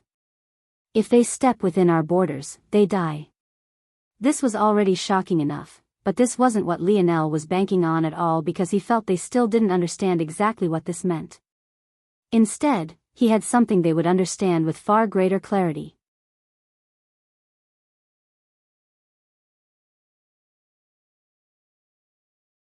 Chapter 2275. Published at 30th of October 2023 6:39 and 36 seconds AM. Chapter 2275. Undefeatable position. If audio player doesn't work, press stop then play button again. Lionel looked at them, and he could see that they didn't understand. Or, maybe they did, and they just didn't understand how far it could go. Sure, seventh-dimensional existences would be the backbone of any powerful army, but how many of them could Lionel use it on at once? And let's say that he could use it on an infinite number and practically cripple their battle strength. What good was it against ancestors? Even if the Morales wiped the floor with every seventh-dimensional expert the others could throw at them, when their ancestors were all defeated beneath the sheer numbers they would be forced to face, what good would it do? Once all the Morales ancestors were dead, the ancestors of the opposing families would just turn their attention toward them, and then what? They would all be massacred to the last man. No amount of advantages and help would close the gap between the seventh and eighth dimensions. Your worries aren't warranted. You know as well as anyone that the ancestors didn't want me to become patriarch, at least not so easily, and yet what happened? The elders froze. Indeed, Alvaro and Isa weren't happy at all. An overlord had even appeared. They had forgotten about this matter because they just chalked it up to the overlord taking favor upon Lionel, but was that really what happened? It doesn't really matter whether you believe me or not, though, at least not for now. Because you've understood the first point well enough. There is no taking a step back, there is only forward now, and we can only walk that path together. Lionel grinned. What I can help you with, though, is all that worry. He snapped his finger, and a soul appeared. It took shape and quickly formed a vibrant violet armor. It was a behemoth of a man, and they immediately recognized him as the genius of the Tor family, Armand. But now, Armand took a knee before Lionel, his gaze filled with subservience. Greetings, King. Tell me, Armand. What is the structure of the Tor family armies? Yes, King. The Tor family has a total of 200,000 Tier 9 God Path 7th dimensional experts. They're led by the General of Earth, the General of Love, the General of War, and the General of Strength, each one a junior ancestor with exceptional combat prowess. We have 6 ancestors. Ancestor Orion, Ancestor Pleiades. The greatest trump card of our Tor family, at least as far as I know, King, is the constellation formation, as it is for all constellation families. Gathering together all 6 ancestors, and the pride of our family, the constellation can enter a sort of berserk state that allows the ancestors to tap into greater power. This trump card can only be used while within our territory, but it is exceptionally powerful. The time of use should vary from family to family, but it lasts about 3 hours for us. Some other trump cards include the first ancestor's battle axe. It is a life-grade weapon and it has a life-steal ability. It is said that our first ancestor was a blood sovereign and had exceptional earth affinity. He was able to forge this weapon despite not being a crafter, and when used in the hands of an ancestor, their stamina is as unlimited as their number of kills. So long as the blade tastes blood, the ancestor will never falter. Another trump card. Armand continued to talk, holding nothing back and filling the hall with so much information that even the elders felt overwhelmed. Was there such a thing as too much information? How would they even take advantage of all of this? But seeing Lionel's laughter, and remembering what he had done during the air wars, they felt a unique weight being lifted up and off their shoulders. Lionel didn't even wait for Armand to finish. This was all a farce. He had already documented and stored all this information, both physically and in his mind. The plans he had for each and every family were on a completely different level, but what was more amusing than this was what he would do first. With a thought, Lionel brought out a powerful ore that exuded a great amount of pressure. It was an eighth-dimensional ore, one that had only been produced in Morales lands, and of course he had taken it without asking. But very soon, they would understand why. I think you should take a look at with a smile, he spoke. Breathe. Armand shuddered with excitement, and his soul was suddenly absorbed into the orb. This ore was known as Blood Diamond Oregon. It was one born in the depths of thick combat and blood, and it carried aspects of blood force and earth force, ironically an ore that was a perfect match for the first ancestor Tor's weapon. N-0 Velbin the ore boomed and expanded, and soon a fully armored, and more importantly, flesh-covered Armand appeared. This was the true use of breathe. With an adequate sacrifice, a soul he forced to arise would gain permanence beyond the 24-hour period. The more talented the soul, the more powerful it was, the higher the required sacrifice. This blood diamond ore was actually far more than what Armand needed, but Lionel could also use breathe as a proxy to strengthen his souls as well.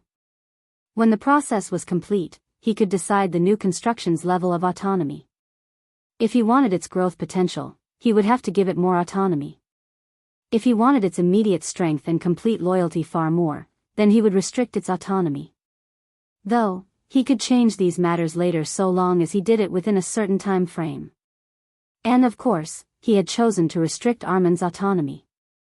Lionel grinned. Return to your family. Yes, King.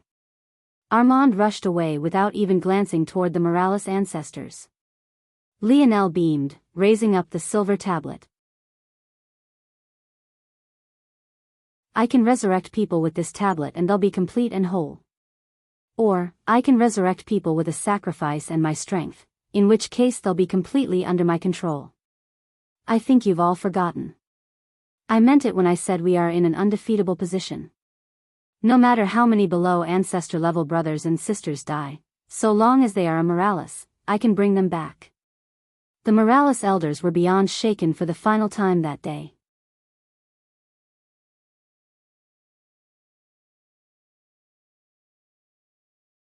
Chapter 2276. Published at 30th of October 2023 6:39 and 36 seconds AM. Chapter 2276. Goal? If audio player doesn't work, press stop then play button again. Chapter 2276. Goal? There's no time to wait. The attacks will begin within the day.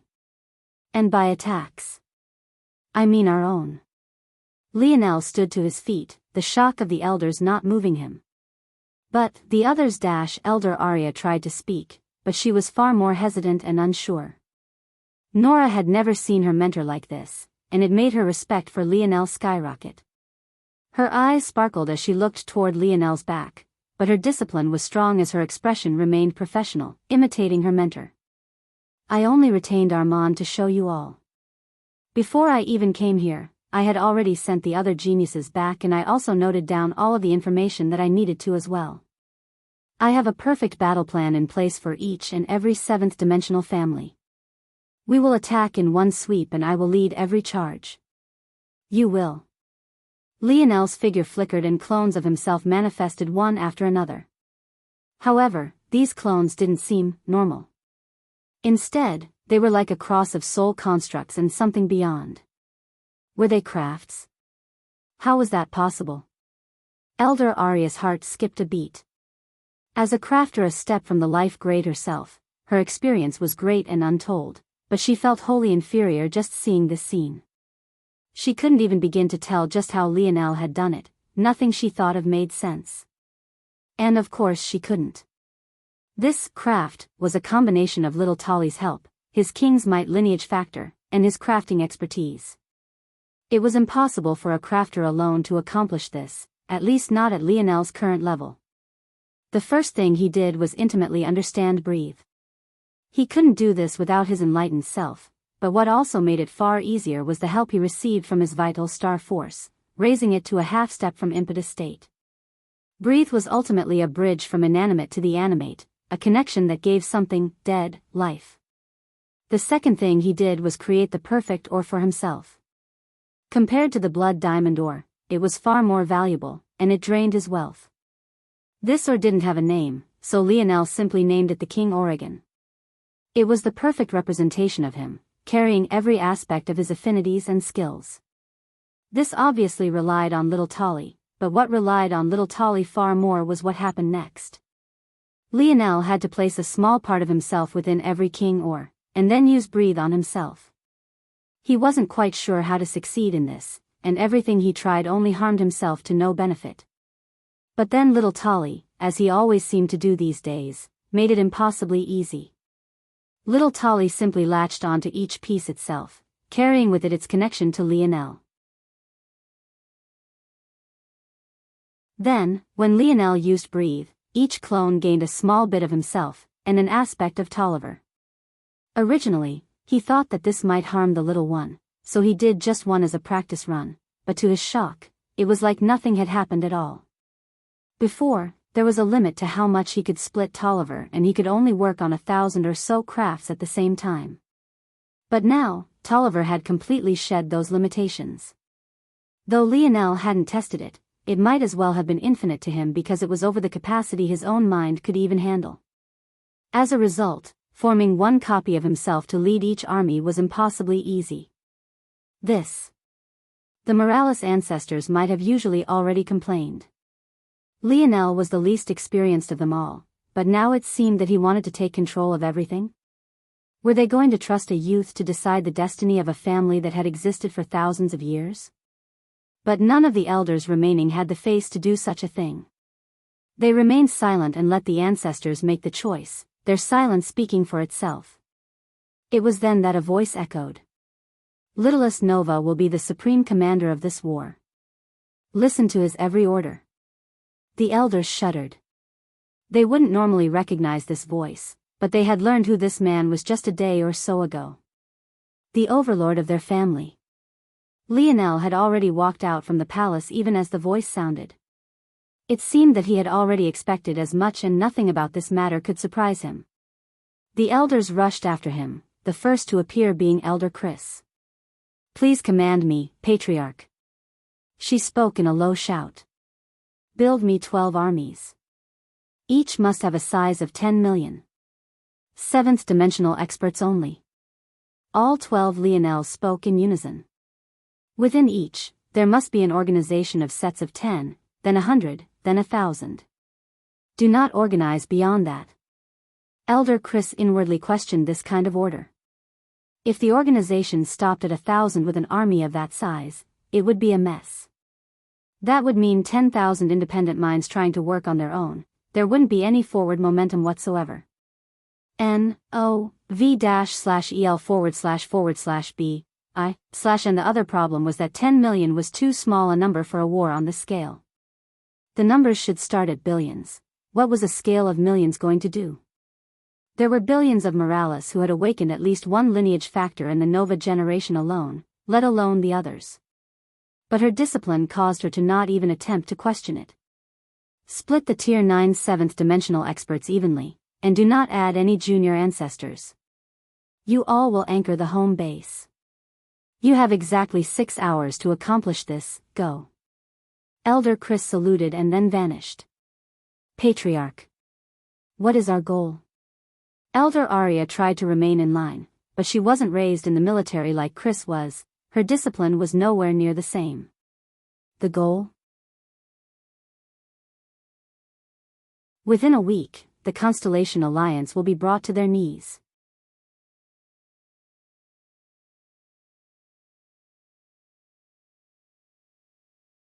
Chapter 2277. Published at 30th of October 2023 6:39 and 34 seconds AM. Chapter 2277. Falling Sky. If audio player doesn't work, press stop then play button again. Chapter 2277. Falling Sky. The location was the territory of the Constellation Biyao Alliance, more accurately, that of the Terius family. The Constellation Biyao Alliance was one of the weaker organizations, at least compared to the Spirituals' religion, the Void Palace, or Shield Cross Stars. Originally, the Terius family was a powerhouse that stood toe-to-toe with the Morales and the Suyards, but after losing the Biyao domain ring, their strength plummeted in the coming generations. In order to stave off this downfall, they brought together their subordinate families, many of which were branches formed by Terius family members that had married into other families, and formed a single alliance behind a single Biyao constellation. The result of this was their influence remaining relatively the same, although far more spread out. It was a sacrifice that allowed them to maintain their power, but it was still a sacrifice. The Terius family of today could no longer do as they pleased, and the loss of Nazag, the youth meant to carry them back to their true prosperity, had caused them to hit rock bottom. Until he suddenly came back. This should have been a joyous occasion, but the elders of the Terius family didn't feel that way at all. In fact, they were very wary. The timeline matched up. They had just sent an envoy to pressure the Morales family, and an envoy that would have had the backing of all the most powerful families and organizations of the human domain as well. They received reports not long afterward that Lionel Morales had been enraged, stolen their warships, and then kicked their people out, which had caused a delay in the message. But then soon afterward, Nazag returned home. It all lined up. According to the reports, Lionel had acted on his own and the elders of the Morales didn't have a chance to stop him. It made sense for them to take this course of action as a peace offering to buy themselves more time. But these old men and women were very experienced, and they hadn't forgotten Lionel's abilities. Namely, they were worried about the Cloud race infiltrating their ranks.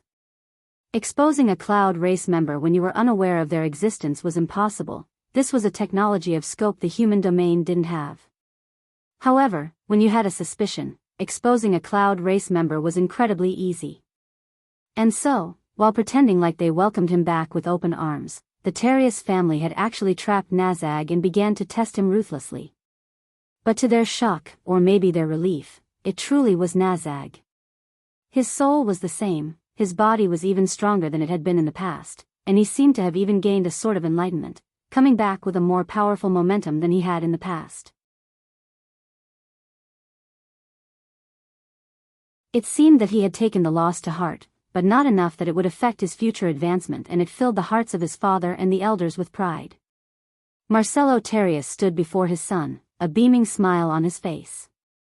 "It's good that you're all right, it's good." His eyes glistened with unshed tears, but he held back. Both he and his wife couldn't possibly be bundles of emotion. Even now, Teresa Terius refused to let go of her son, holding on to her tightly. It had been hard for the two of them these last few days. They had understood the intentions of the elders, but they also wanted their son back.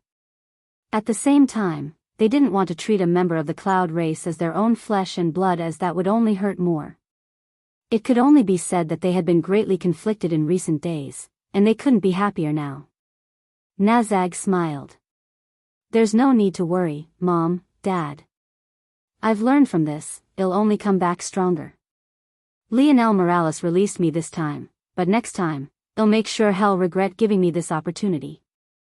Marcelo nodded firmly. He wanted to slap his son's shoulders, but his wife was in the way and he could only settle for a hearty laughter instead. "Nazag," Marcelo suddenly said, getting serious. "We'll be going to war soon. Although I don't want to put you in danger so soon after you've returned to us, there's no other choice. The Constellation families and much of the human domain have already decided to make a move on the Morales. We must be swift and surgical, you'll get your revenge very soon." Nazag nodded.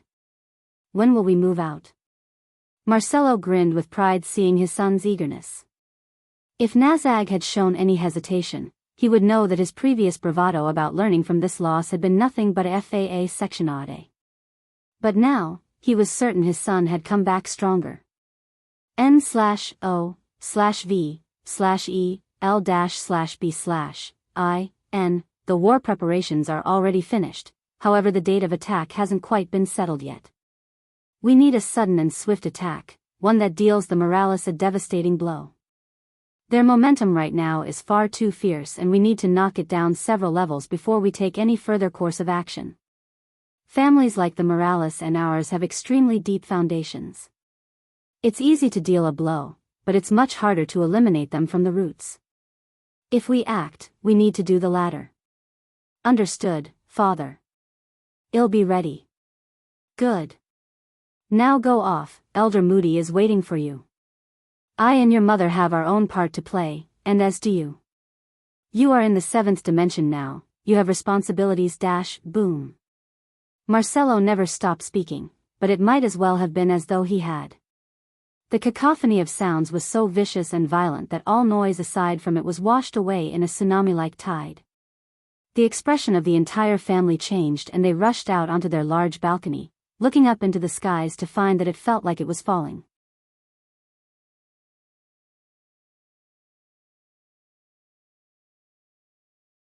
Chapter 2278. Published at 30th of October 2023 6:39 and 33 seconds AM. Chapter 2278.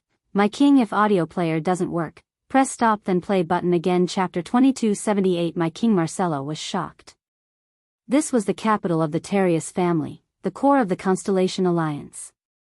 How could there be an attack here without any further information? How could they not have been alerted?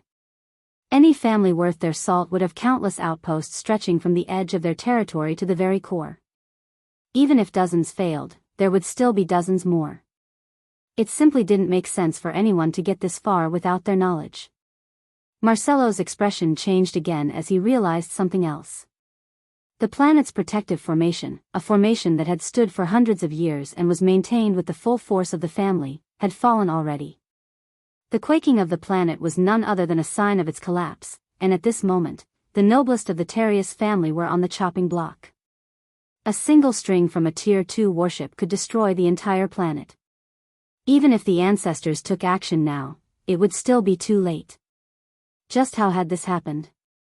The worst-case scenario that Marcelo was expecting didn't happen. In the skies, half a dozen starships surrounded the planet.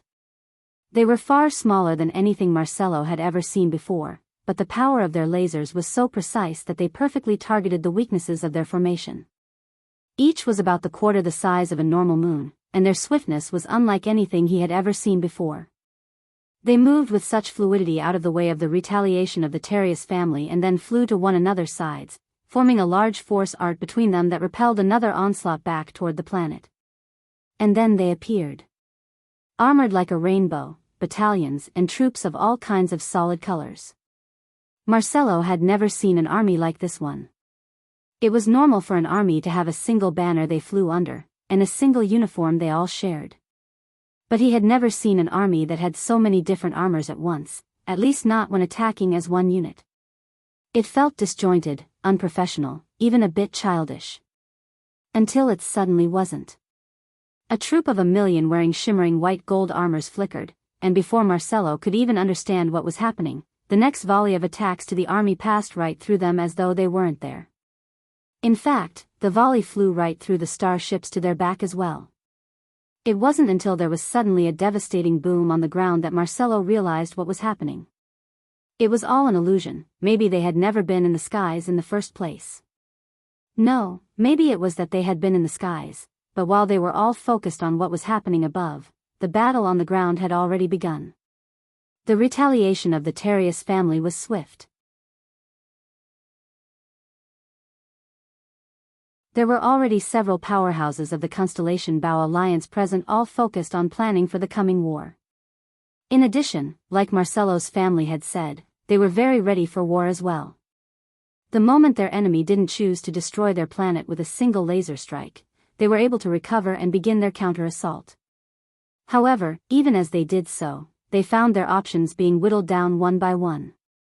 First, their large-scale war machines became useless because they couldn't pinpoint the starships in the skies. On top of that, the army made it to the ground, and targeting them with such weapons would mean targeting their own citizens as well. Second, they realized that their greatest advantages as bowmen suddenly vanished. Their bow force couldn't gather at all, and this was the most devastating blow they could have faced. Their most powerful weapons and large-scale force arts all relied on bow force. Without it, they couldn't even communicate with their constellation. And that was when it settled in. Where had they seen this ability before? The Morales are attacking. A young man far too big and burly to be an archer roared into the Hall of Elders. The elders looked toward this messenger, their gazes dark. They already knew this, they had figured it out the moment their bow force stopped working. There was only one person that they had ever seen do this. And they had already decided on a course of action. They would send an ancestor to kill Lionel, no matter what the cost. And they did exactly that. Unfortunately, the moment this ancestor appeared, they were cut down by the starship. They sent a group afterward, but they were cut down by the starships as well. By the time the regular populace and the leaders of their armies realized that the Morales were the ones attacking, the Constellation Biyao alliance had already lost 4 of their ancestors. In the entire alliance, they only had 9, 4 of which were the ancestors of the Terius family, and the other 5 of which came from their allies. And now, the Terius family had lost 2, while the various families had lost 3. This was the most devastating blow they had taken since the loss of the Biyao domain ring. They almost lashed out at the messenger for bringing them news they already knew, but they didn't even get the chance to. Novi in. Deep within Terius territory, even deeper than the Elders' meeting room and in a location similar to the Morales Holy Land, the Terius family had already begun to evacuate their future. Among this number, there was Nazag, and he had been the first on their list of priorities. So long as he lived, everything else could be negotiated. That was why it was so surprising when Nazag suddenly tapped his forehead and a resonating force art suddenly formed. Beneath the astonished gazes of the escaping Constellation Biyao alliance members, Lionel suddenly appeared with a smile on his face by Nazag's side. "My king," Nazag said with a resounding voice.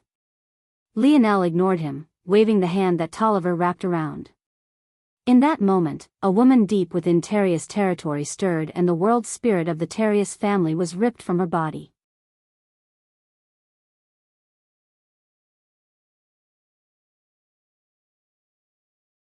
Chapter 2279. Published at 30th of October 2023 1:13 and 17 seconds p.m. Chapter 2279. 2 choices if audio player doesn't work. Press stop then play button again. Chapter 2279. 2 choices. The Terius family members were shocked. The strongest of them were out fighting the Morales army, but that didn't mean that those they had left behind were weak. In fact, it could be said that this was the strongest collection of geniuses that the family had. Even those that were in Tier 9 were among those with the highest chance of one day entering the realm of ancestors. They were shocked into almost not reacting, but that only lasted for a brief instant before they all rushed Lionel. Unfortunately, that brief attempt was all they got.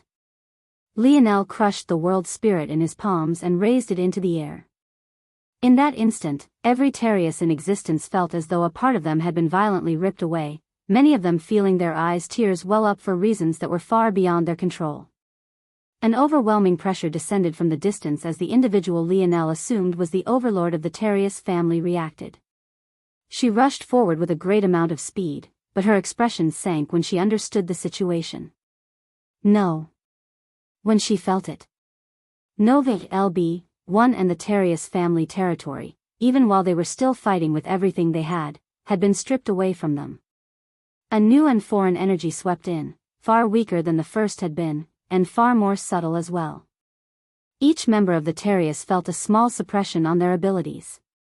It was minor, but it remained uncomfortable. Almost as though a thin and moist paper towel was placed before their nose and mouth, making breathing just a bit more difficult. Overlord Terius saw red. She didn't know how this had happened, or how an outsider had so easily entered their territory, but a scarlet-red bow that looked as though it had been carved of rubies took shape in her hands. Even as her wrinkles deepened, her fury rose up, flames sparking in her eyes as she unleashed a roar. She hadn't spoken in several years, she didn't have to. Her only duty to the family was to cycle her energy, protect the world spirit, and remain alive for the event that they were placed in an existential crisis. And now, she had already failed in one of these tasks. Her arrow released in an instant, appearing before Lionel's forehead as though it had teleported there. She didn't hold back in the slightest, not even minding the life and death of their family's future. If there was no world spirit, there would be no future to be had in the first place. However, under her astonished gaze, the arrow, even wreathed in flames, vanished. No, it didn't vanish, it crumbled like a moist cake, then it quickly dried out and drifted into the air like fluttering ash. Lionel turned a gaze toward Overlord Terius, his expression indifferent. The Overlord had seen this young man before. As an overlord, her and her many companions across the human domain never cared to pay attention to other air wars, except for this one. They knew the face of this young man well, but never did she think she would come face to face with him so very soon. Soon, all of the former strength of the Terrius family will vanish. At that time, you'll have a choice to make. It's either you'll subordinate yourselves to those four powers, or to me. I can tell you that the smart choice is the latter one, but I have a feeling that you're all going to make a decision out of emotion. All I can say to that is that I don't give second chances. If you don't want to live, feel free to choose the wrong side. Adios. Lionel gave the overlord a mock salute and then vanished in a twinkling starlight. The instant he did, Nazag paled. He used me. His words were full of grief and indignation, his legs buckling beneath him and his wails echoing through the holy land of the Terrius family. No one knew what to say. Some of them had seen the light come from Nazag, but they found it difficult to blame him. It seemed they didn't know that they didn't know just how intentional it all was. But they were still children in the overlord's eyes, and what they would be swayed by wasn't what an overlord would be swayed by. Detain him, she said coldly. Her teeth clenched and her chest heaved. Without the world spirit, she was staring down more than just the mortality of the Terrius family, she was also forced to face her own mortality. Without the world spirit, she would live at most a few more months, and not much more than a year at the very most. All the while, her strength would decrease day by day. It could be said that the function of the world spirit, aside from keeping her and other overlords alive, was for the sake of maintaining a constant outpouring of strength. Without it, their power would decline too much with their old age. Overlord Terrius watched as Nazag was captured and chained, but her reaction didn't change much, other than the biting of her lip. She could sense that Lionel's army was retreating after dealing them a devastating blow, and she felt her rage rising up to her. They had lost their world spirit. They had lost several ancestors. Their future seemed to remain intact, but what good were they without a strong backbone to begin with? The worst part was that she didn't know whether this was all that was happening either. It made sense for Lionel to attack them first, after all he had a decided advantage against them. She hadn't thought that even her own arrows would be useless against him. And yet here they were. Overlord Terrius took out an item that looked like a talisman and then burned it with an odd white flame. However, her expression twisted when she realized immediately, even before it completely dissipated, that her message hadn't gone through. Lionel was already using their world spirit to interfere with the normal function of their world. She ground her teeth so loudly that the echoes resonated through the Holy Land.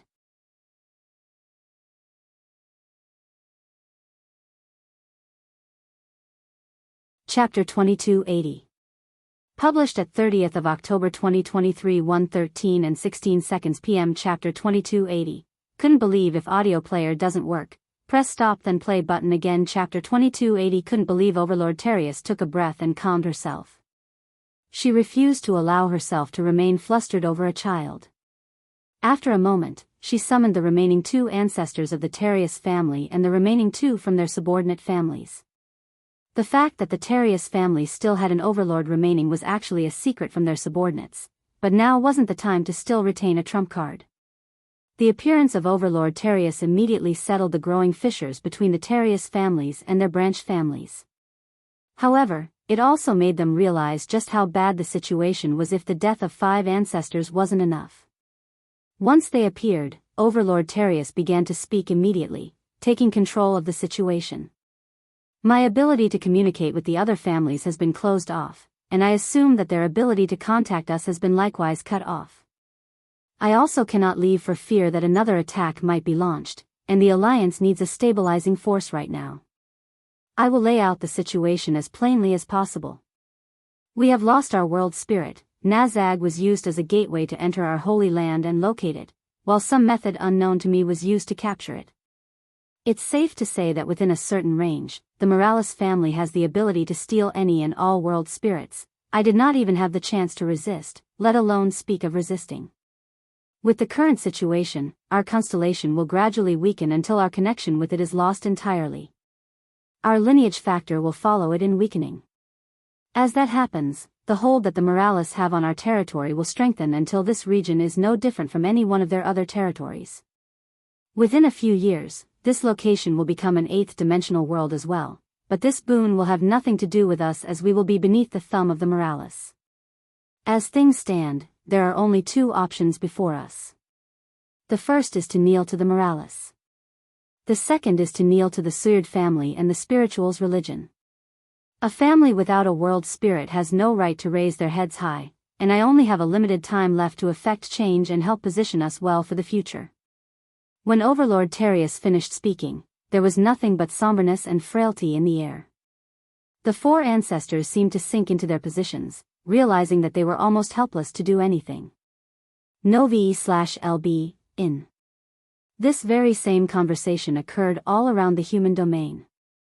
These families found themselves stretched thin, their world spirits snatched. Some were in an even worse position than others, not having even a single overlord to rely on and their speaking power being even weaker as a result. The Cancer family, the Ram family, the Virgo family, the Pisk family, the Cornus family. Of these, only the Ram family surprisingly had an overlord, a secret they had tightly held to themselves all the while, but in the end, it did them little better than the chance to jockey for position in the future.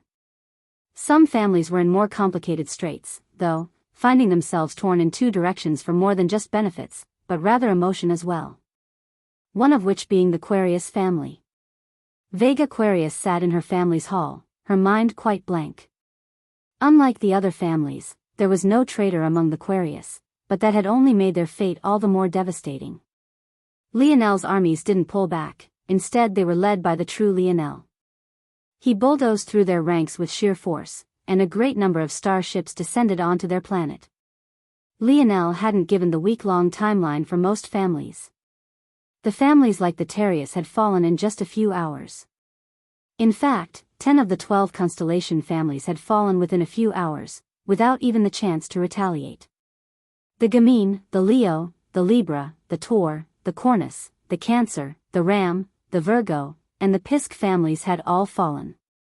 Ironically, it was due to her connection with First Nova that Vega's family had ended up among the worst. Well, relatively speaking.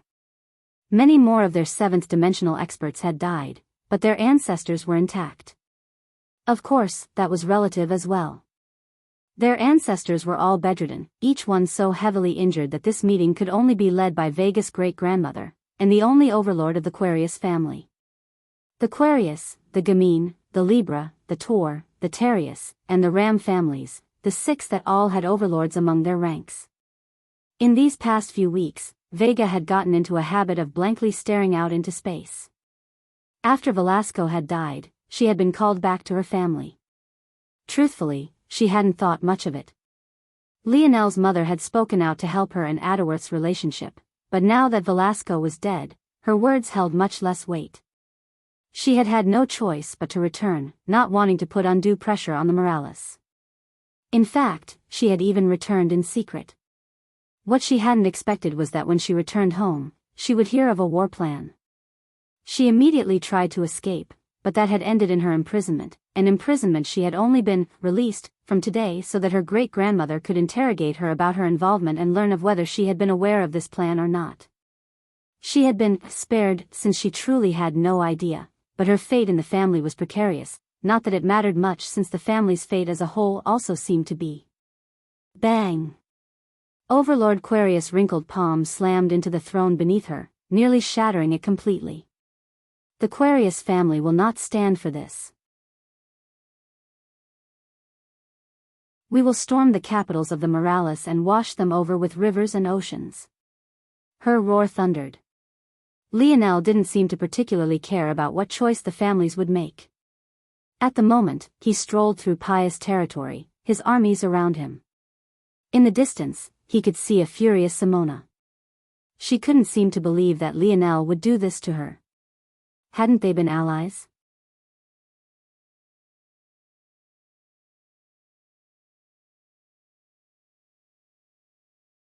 Chapter 2281.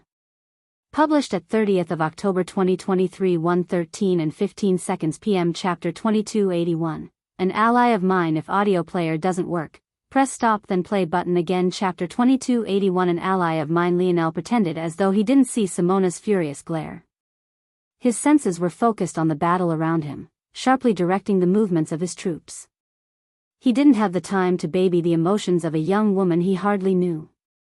The amount that he hoped to gain from returning her puppy beast to her had already been fulfilled. The rest would be decided on very different factors. It was almost without suspense at all. His battle plan for the Pious family had been the most robust, containing contingencies for Simona's paternal family, but it seemed that he had thought too much. They weren't actually taking action at all, and he strolled right up to the gates of the Pious family's palace. At that moment, Simona stepped out from the palace, her mother following to her side and a large number of Pious ancestors appearing with them. High in the skies, the starships rumbled, but Lionel didn't control them to fire. With his dream domain still deployed, Lionel scanned every inch of the planet, not paying attention to the mother-daughter duo immediately. He seemed to be quite calm, and it didn't seem like he was fighting a bloody war at all. The warriors of the Morales were already valiant, but without the fear of death looming over their heads, they seemed to become like monsters in human skin. Their spears sung, and the eagerness in their eyes was palpable.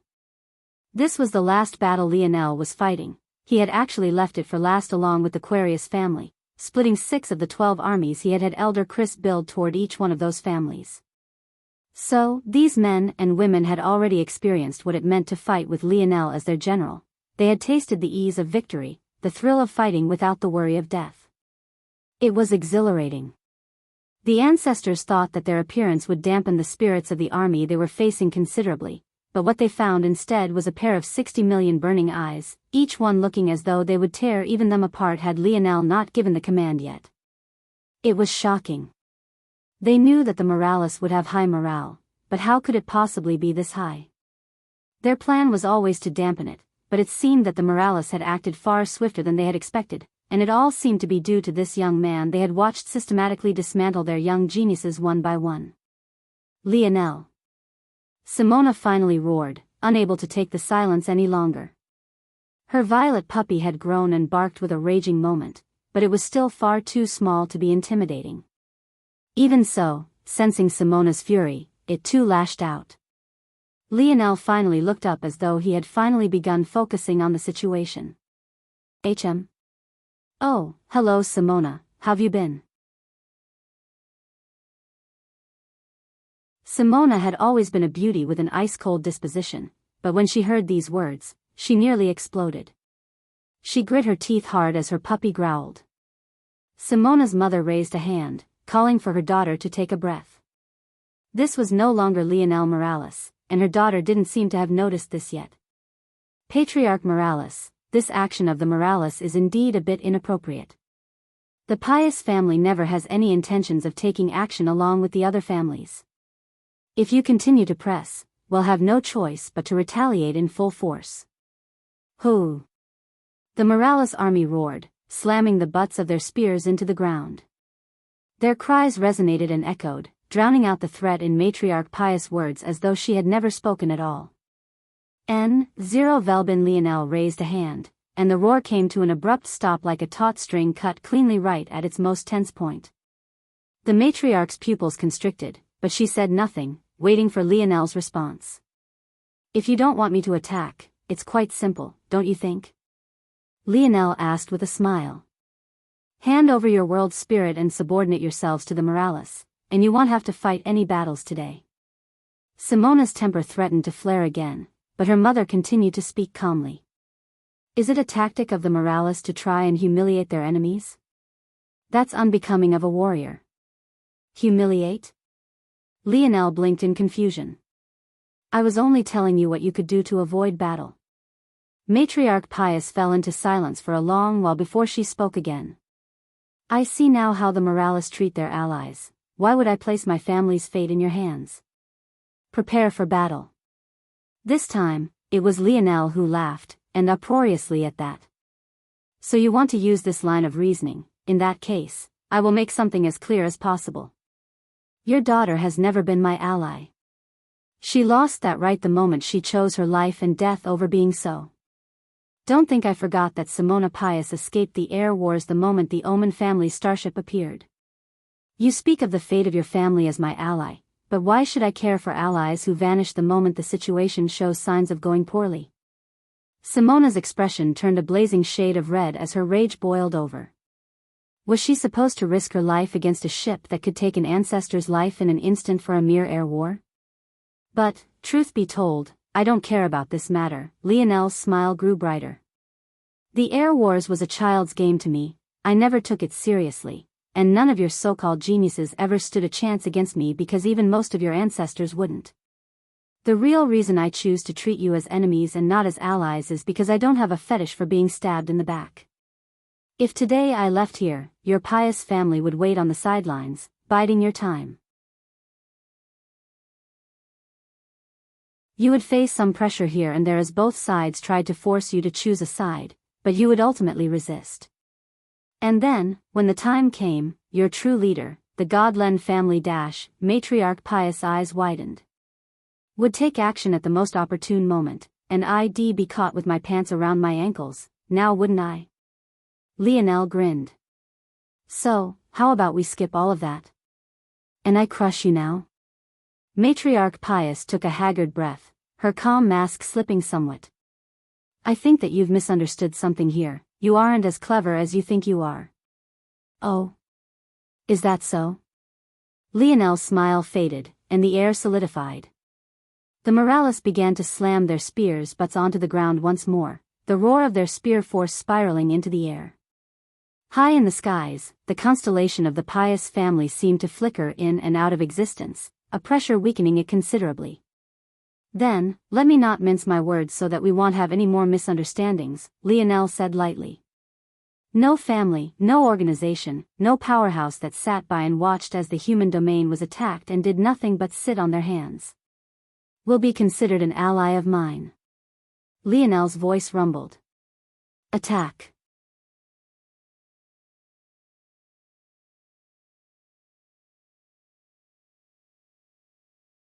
Chapter 2282. Published at 30th of October 2023 1:13 and 14 seconds p.m. Chapter 2282. Landed. If audio player doesn't work, press stop then play button again. Chapter 2282. Landed. The Morales army charged forward, not showing the slightest hint of fear toward the lineup of ancestors. With a rush, a barrier formed over the palace, however the army seemed prepared. They closed the distance to just 50 meters and then came to a controlled stop. Three groups of troops felt their bodies tremble as three large translucent shields appeared in the skies. They resonated with a clear power and prepared a perfect defense even before the cannons of the Pius family cannons took shape and fired. Lionel wasn't surprised by this. He only needed one army for 10 of the constellation families because he had insider information. He knew about all of their formations, where they were located, and a general idea of what their weaknesses might be. Against the Aquarius and Pi families, though, he had no such information and was forced to compensate with larger numbers. However, larger was only relative. Charging into a constellation family's territory with just 60 million troops was like trying to eat an elephant to death with just a handful of ants. But that was Lionel's confidence. The formation had only appeared for an instant, and the shields of the army had only been bombarded a single time, but Lionel's gaze had already flickered. He raised up a hand and another three troops trembled as their armors began to echo with a pulsing energy. Lionel aligned his arms as though he was holding an invisible bow even as three large bows appeared in the skies. However, this wasn't the function of the armors. Rather, a large gathering of spear force took shape and settled into the bows. Lionel's body pulsed with a light as a blinding golden wave came from his eyes. The three weak points shone to him like the stars in the sky, his heart thrumming with life and power as he released his fingers through the air. Shoo! Three spears streaked across the skies too fast to stop. At first, the ancestors of the Pius family thought it to be a worthless endeavor to even try. That was what their formations were here for. They would crush Lionel from here. While they felt that they could fight this army on their own, they were wary of the starships in the skies. They could sense the danger locking onto them with every step. At the same time, the armies that Lionel was sliced through like butter were recovering. Soon, Lionel would find himself pincered from the front and back, and by then, victory would only be a matter of time. However, V/E/L/B/I/N crack. The first spear landed and the formation cracked. The second spear landed and it shattered. The third spear landed and the foundation of the palace was crushed, the quaking of the very core of the pious family territory being disrupted. There, Lionel thought calmly. The most difficult part about any of these incursions was finding the Holy Land. These were regions that seemed to be hidden away in a slice of space, and they were even capable of hiding from Lionel. However, there was a method he had found with some ease. Any formation built into the palace would also be among the strongest that the family could create. In order to do so, the process of building the formation would have to be incorporated into the building plans of the palace itself. By the same token, the Holy Land was most likely hidden in this region as well, stored in the absolute safest place, the core of the family. When one was disrupted, flaws would appear in them all for an instant, flaws that couldn't escape Lionel's senses at all. And when he found that flaw, he would take action. Lionel took a step forward, a squadron of 10 following him close in lockstep. Their movements were in sync, their faces and bodies hidden beneath dark black armor. With a single intention, their force pooled together and began to swirl around Lionel like a whirlpool of water. Lionel grasped at the air and his black rod appeared in his hands. He took another step and vanished from the center of the army along with his squadron of 10. He appeared in the midst of the ancestors to their shock, his spear sweeping out. A feeling of danger touched their hearts and a cold breeze sliced across their necks. They rushed backward, their hands subconsciously reaching up to their throats. Lionel used the opening to step into the palace and smashed his foot down once. The whirlpool of force around him roared and covered his leg in a tornado of energy. That single slam caused cracks to spread out in all directions, a sinkhole appearing right at the core of the most prestigious location of the pious family home. A sinkhole right to their holy land. Matriarch Pious' eyes widened. She had retreated with her daughter the instant the battle began, the both of them still being in the 7th dimension and unable to make any large changes. But that didn't stop her from calling out. Stop. It was too late. Lionel reached out with a hand and a violent suction force formed from the arm little Tali coated. With a rush, the world spirit of the pious family was crushed in his palm. The Morales roared as the pious felt a pressure on their bodies that could only come from suppression. It was clear that victory was theirs, but Lionel was focused on the hole below. It practically looked like it led to another world, and from within it, he could feel an overwhelming strength heading right for him. Lionel leapt backward, his squadron moving in unison with him.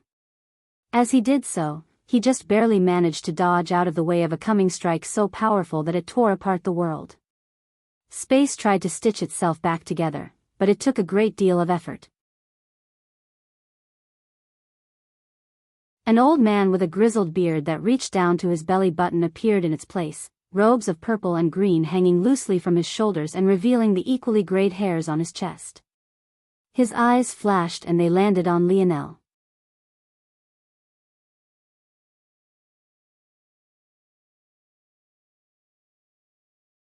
Chapter 2283. Published at 1st of November 2023 1:18 and 53 seconds p.m. Chapter 2283. Cold as ice. If audio player doesn't work, press stop then play button again. Chapter 2283. Cold as ice. Lionel's gaze remained placid, but when he looked down at his chest, he found a thin line of red had formed. It was trying to eat him alive from the inside out, and if not for his powerful vitality, he would have already died from the small nick. His vital star force surged, and he was surprised to find that the aching feeling only slowed somewhat. This old man was powerful. Unlike the other overlords Lionel had seen, this old man didn't seem to have a foot in the grave. Judging by the world spirit, it wasn't being used to sustain his life force either. This was either because this old man had only just become an overlord, or he was an elite even among overlords. In fact, saying that he was elite probably didn't do him justice. There was something else going on here that was going over his head. If not for Tolliver, he had a feeling that snatching anything from this man would never be so easy. The old man stroked his beard, seemingly surprised that Lionel had dodged, or so it seemed. It was hard to tell what his actual expression was, as it was somehow both flat, and yet, cheery. He didn't look like he had just lost something important at all, but that didn't make sense either. Like father, like son, it seems, the old man spoke after a while. Both doing stupid things that their elders have warned them against. N.O. V-/E/L-B/1 and Lionel attacked. His spear's tip trembled and an upswell of spear force seemed to coalesce from the surrounding air. His body shifted and his Tier 1 divine armor took shape. It clicked into place one by one, its pieces looking as though they had been pulled out from the void of space and glued to his body under a mysterious spectral force. Lionel's halo shifted from the top of his head to the back. Then, its inner space flickered, forming a swirling portal of rainbow that eventually solidified into a glorious tree that seemed to uphold the very skies themselves. The armor could only be described as gorgeous. Leaf-like vein patterns of black, gold and white covered it, crystals forming 25% of it, and a dense black, obsidian-like metal forming the remaining 75%. This time, when Lionel changed his spear from the black rod to a spear that looked wreathed in vines of gold and silver, its aura didn't seem to drop at all. In fact, he only grew stronger.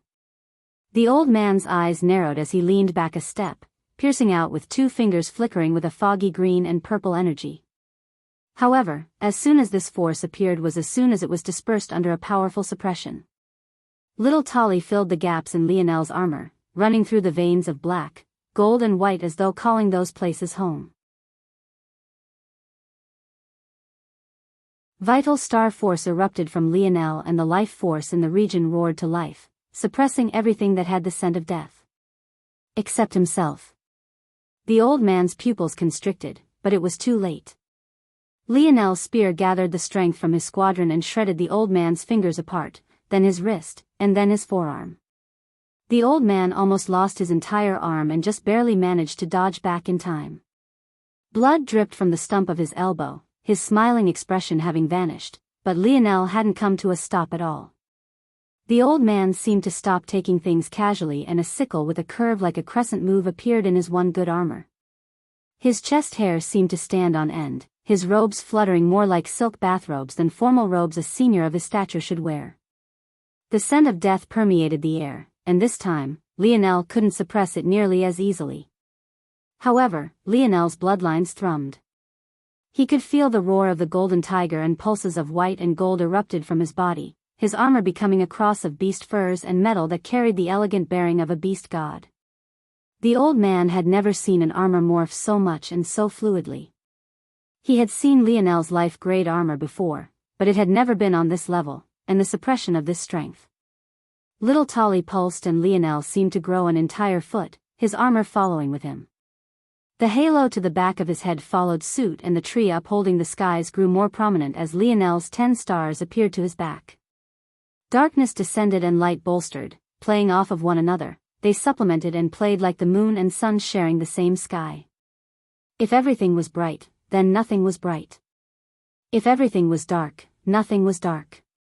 Together they cared for another, forming the shadows and the light. That was the natural light realm. Lionel's void star force and scarlet star force spun around one another, his star fusion, entering combustion, in a single bound as his energy erupted to another level. His spear blade met the sickle and the wrist of the old man trembled and then broke. Following suit, the sickle shattered as he attempted to solidify his arm with force. And then soon afterward, he lost yet another arm. Matriarch Pious' eyes opened wide. Of all those here, only she knew who this old man was, and that was only because of her husband. Never did she think that she would see such a sight. Armless, kneeling on the ground, bleeding out rivers of blood, the old man chuckled as Lionel descended from the skies. The only sight of Lionel's expression was the cold gaze behind his visor. It was clear he planned to kill this man on sight. How nostalgic. I'll remember this just as I remembered the last time. A mysterious strength caused the planet to rumble and then the old man, Matriarch Pious and Simona vanished as Lionel descended. Bang! A fissure blew clean through the palace, splitting Pious City in two. Lionel landed on the ground, his divine armor slowly fading and his expression cold as ice. You're tuning in to the Biyao's Wuxia Chronicles YouTube channel. Don't forget to subscribe and join us on this journey to catch the most captivating stories.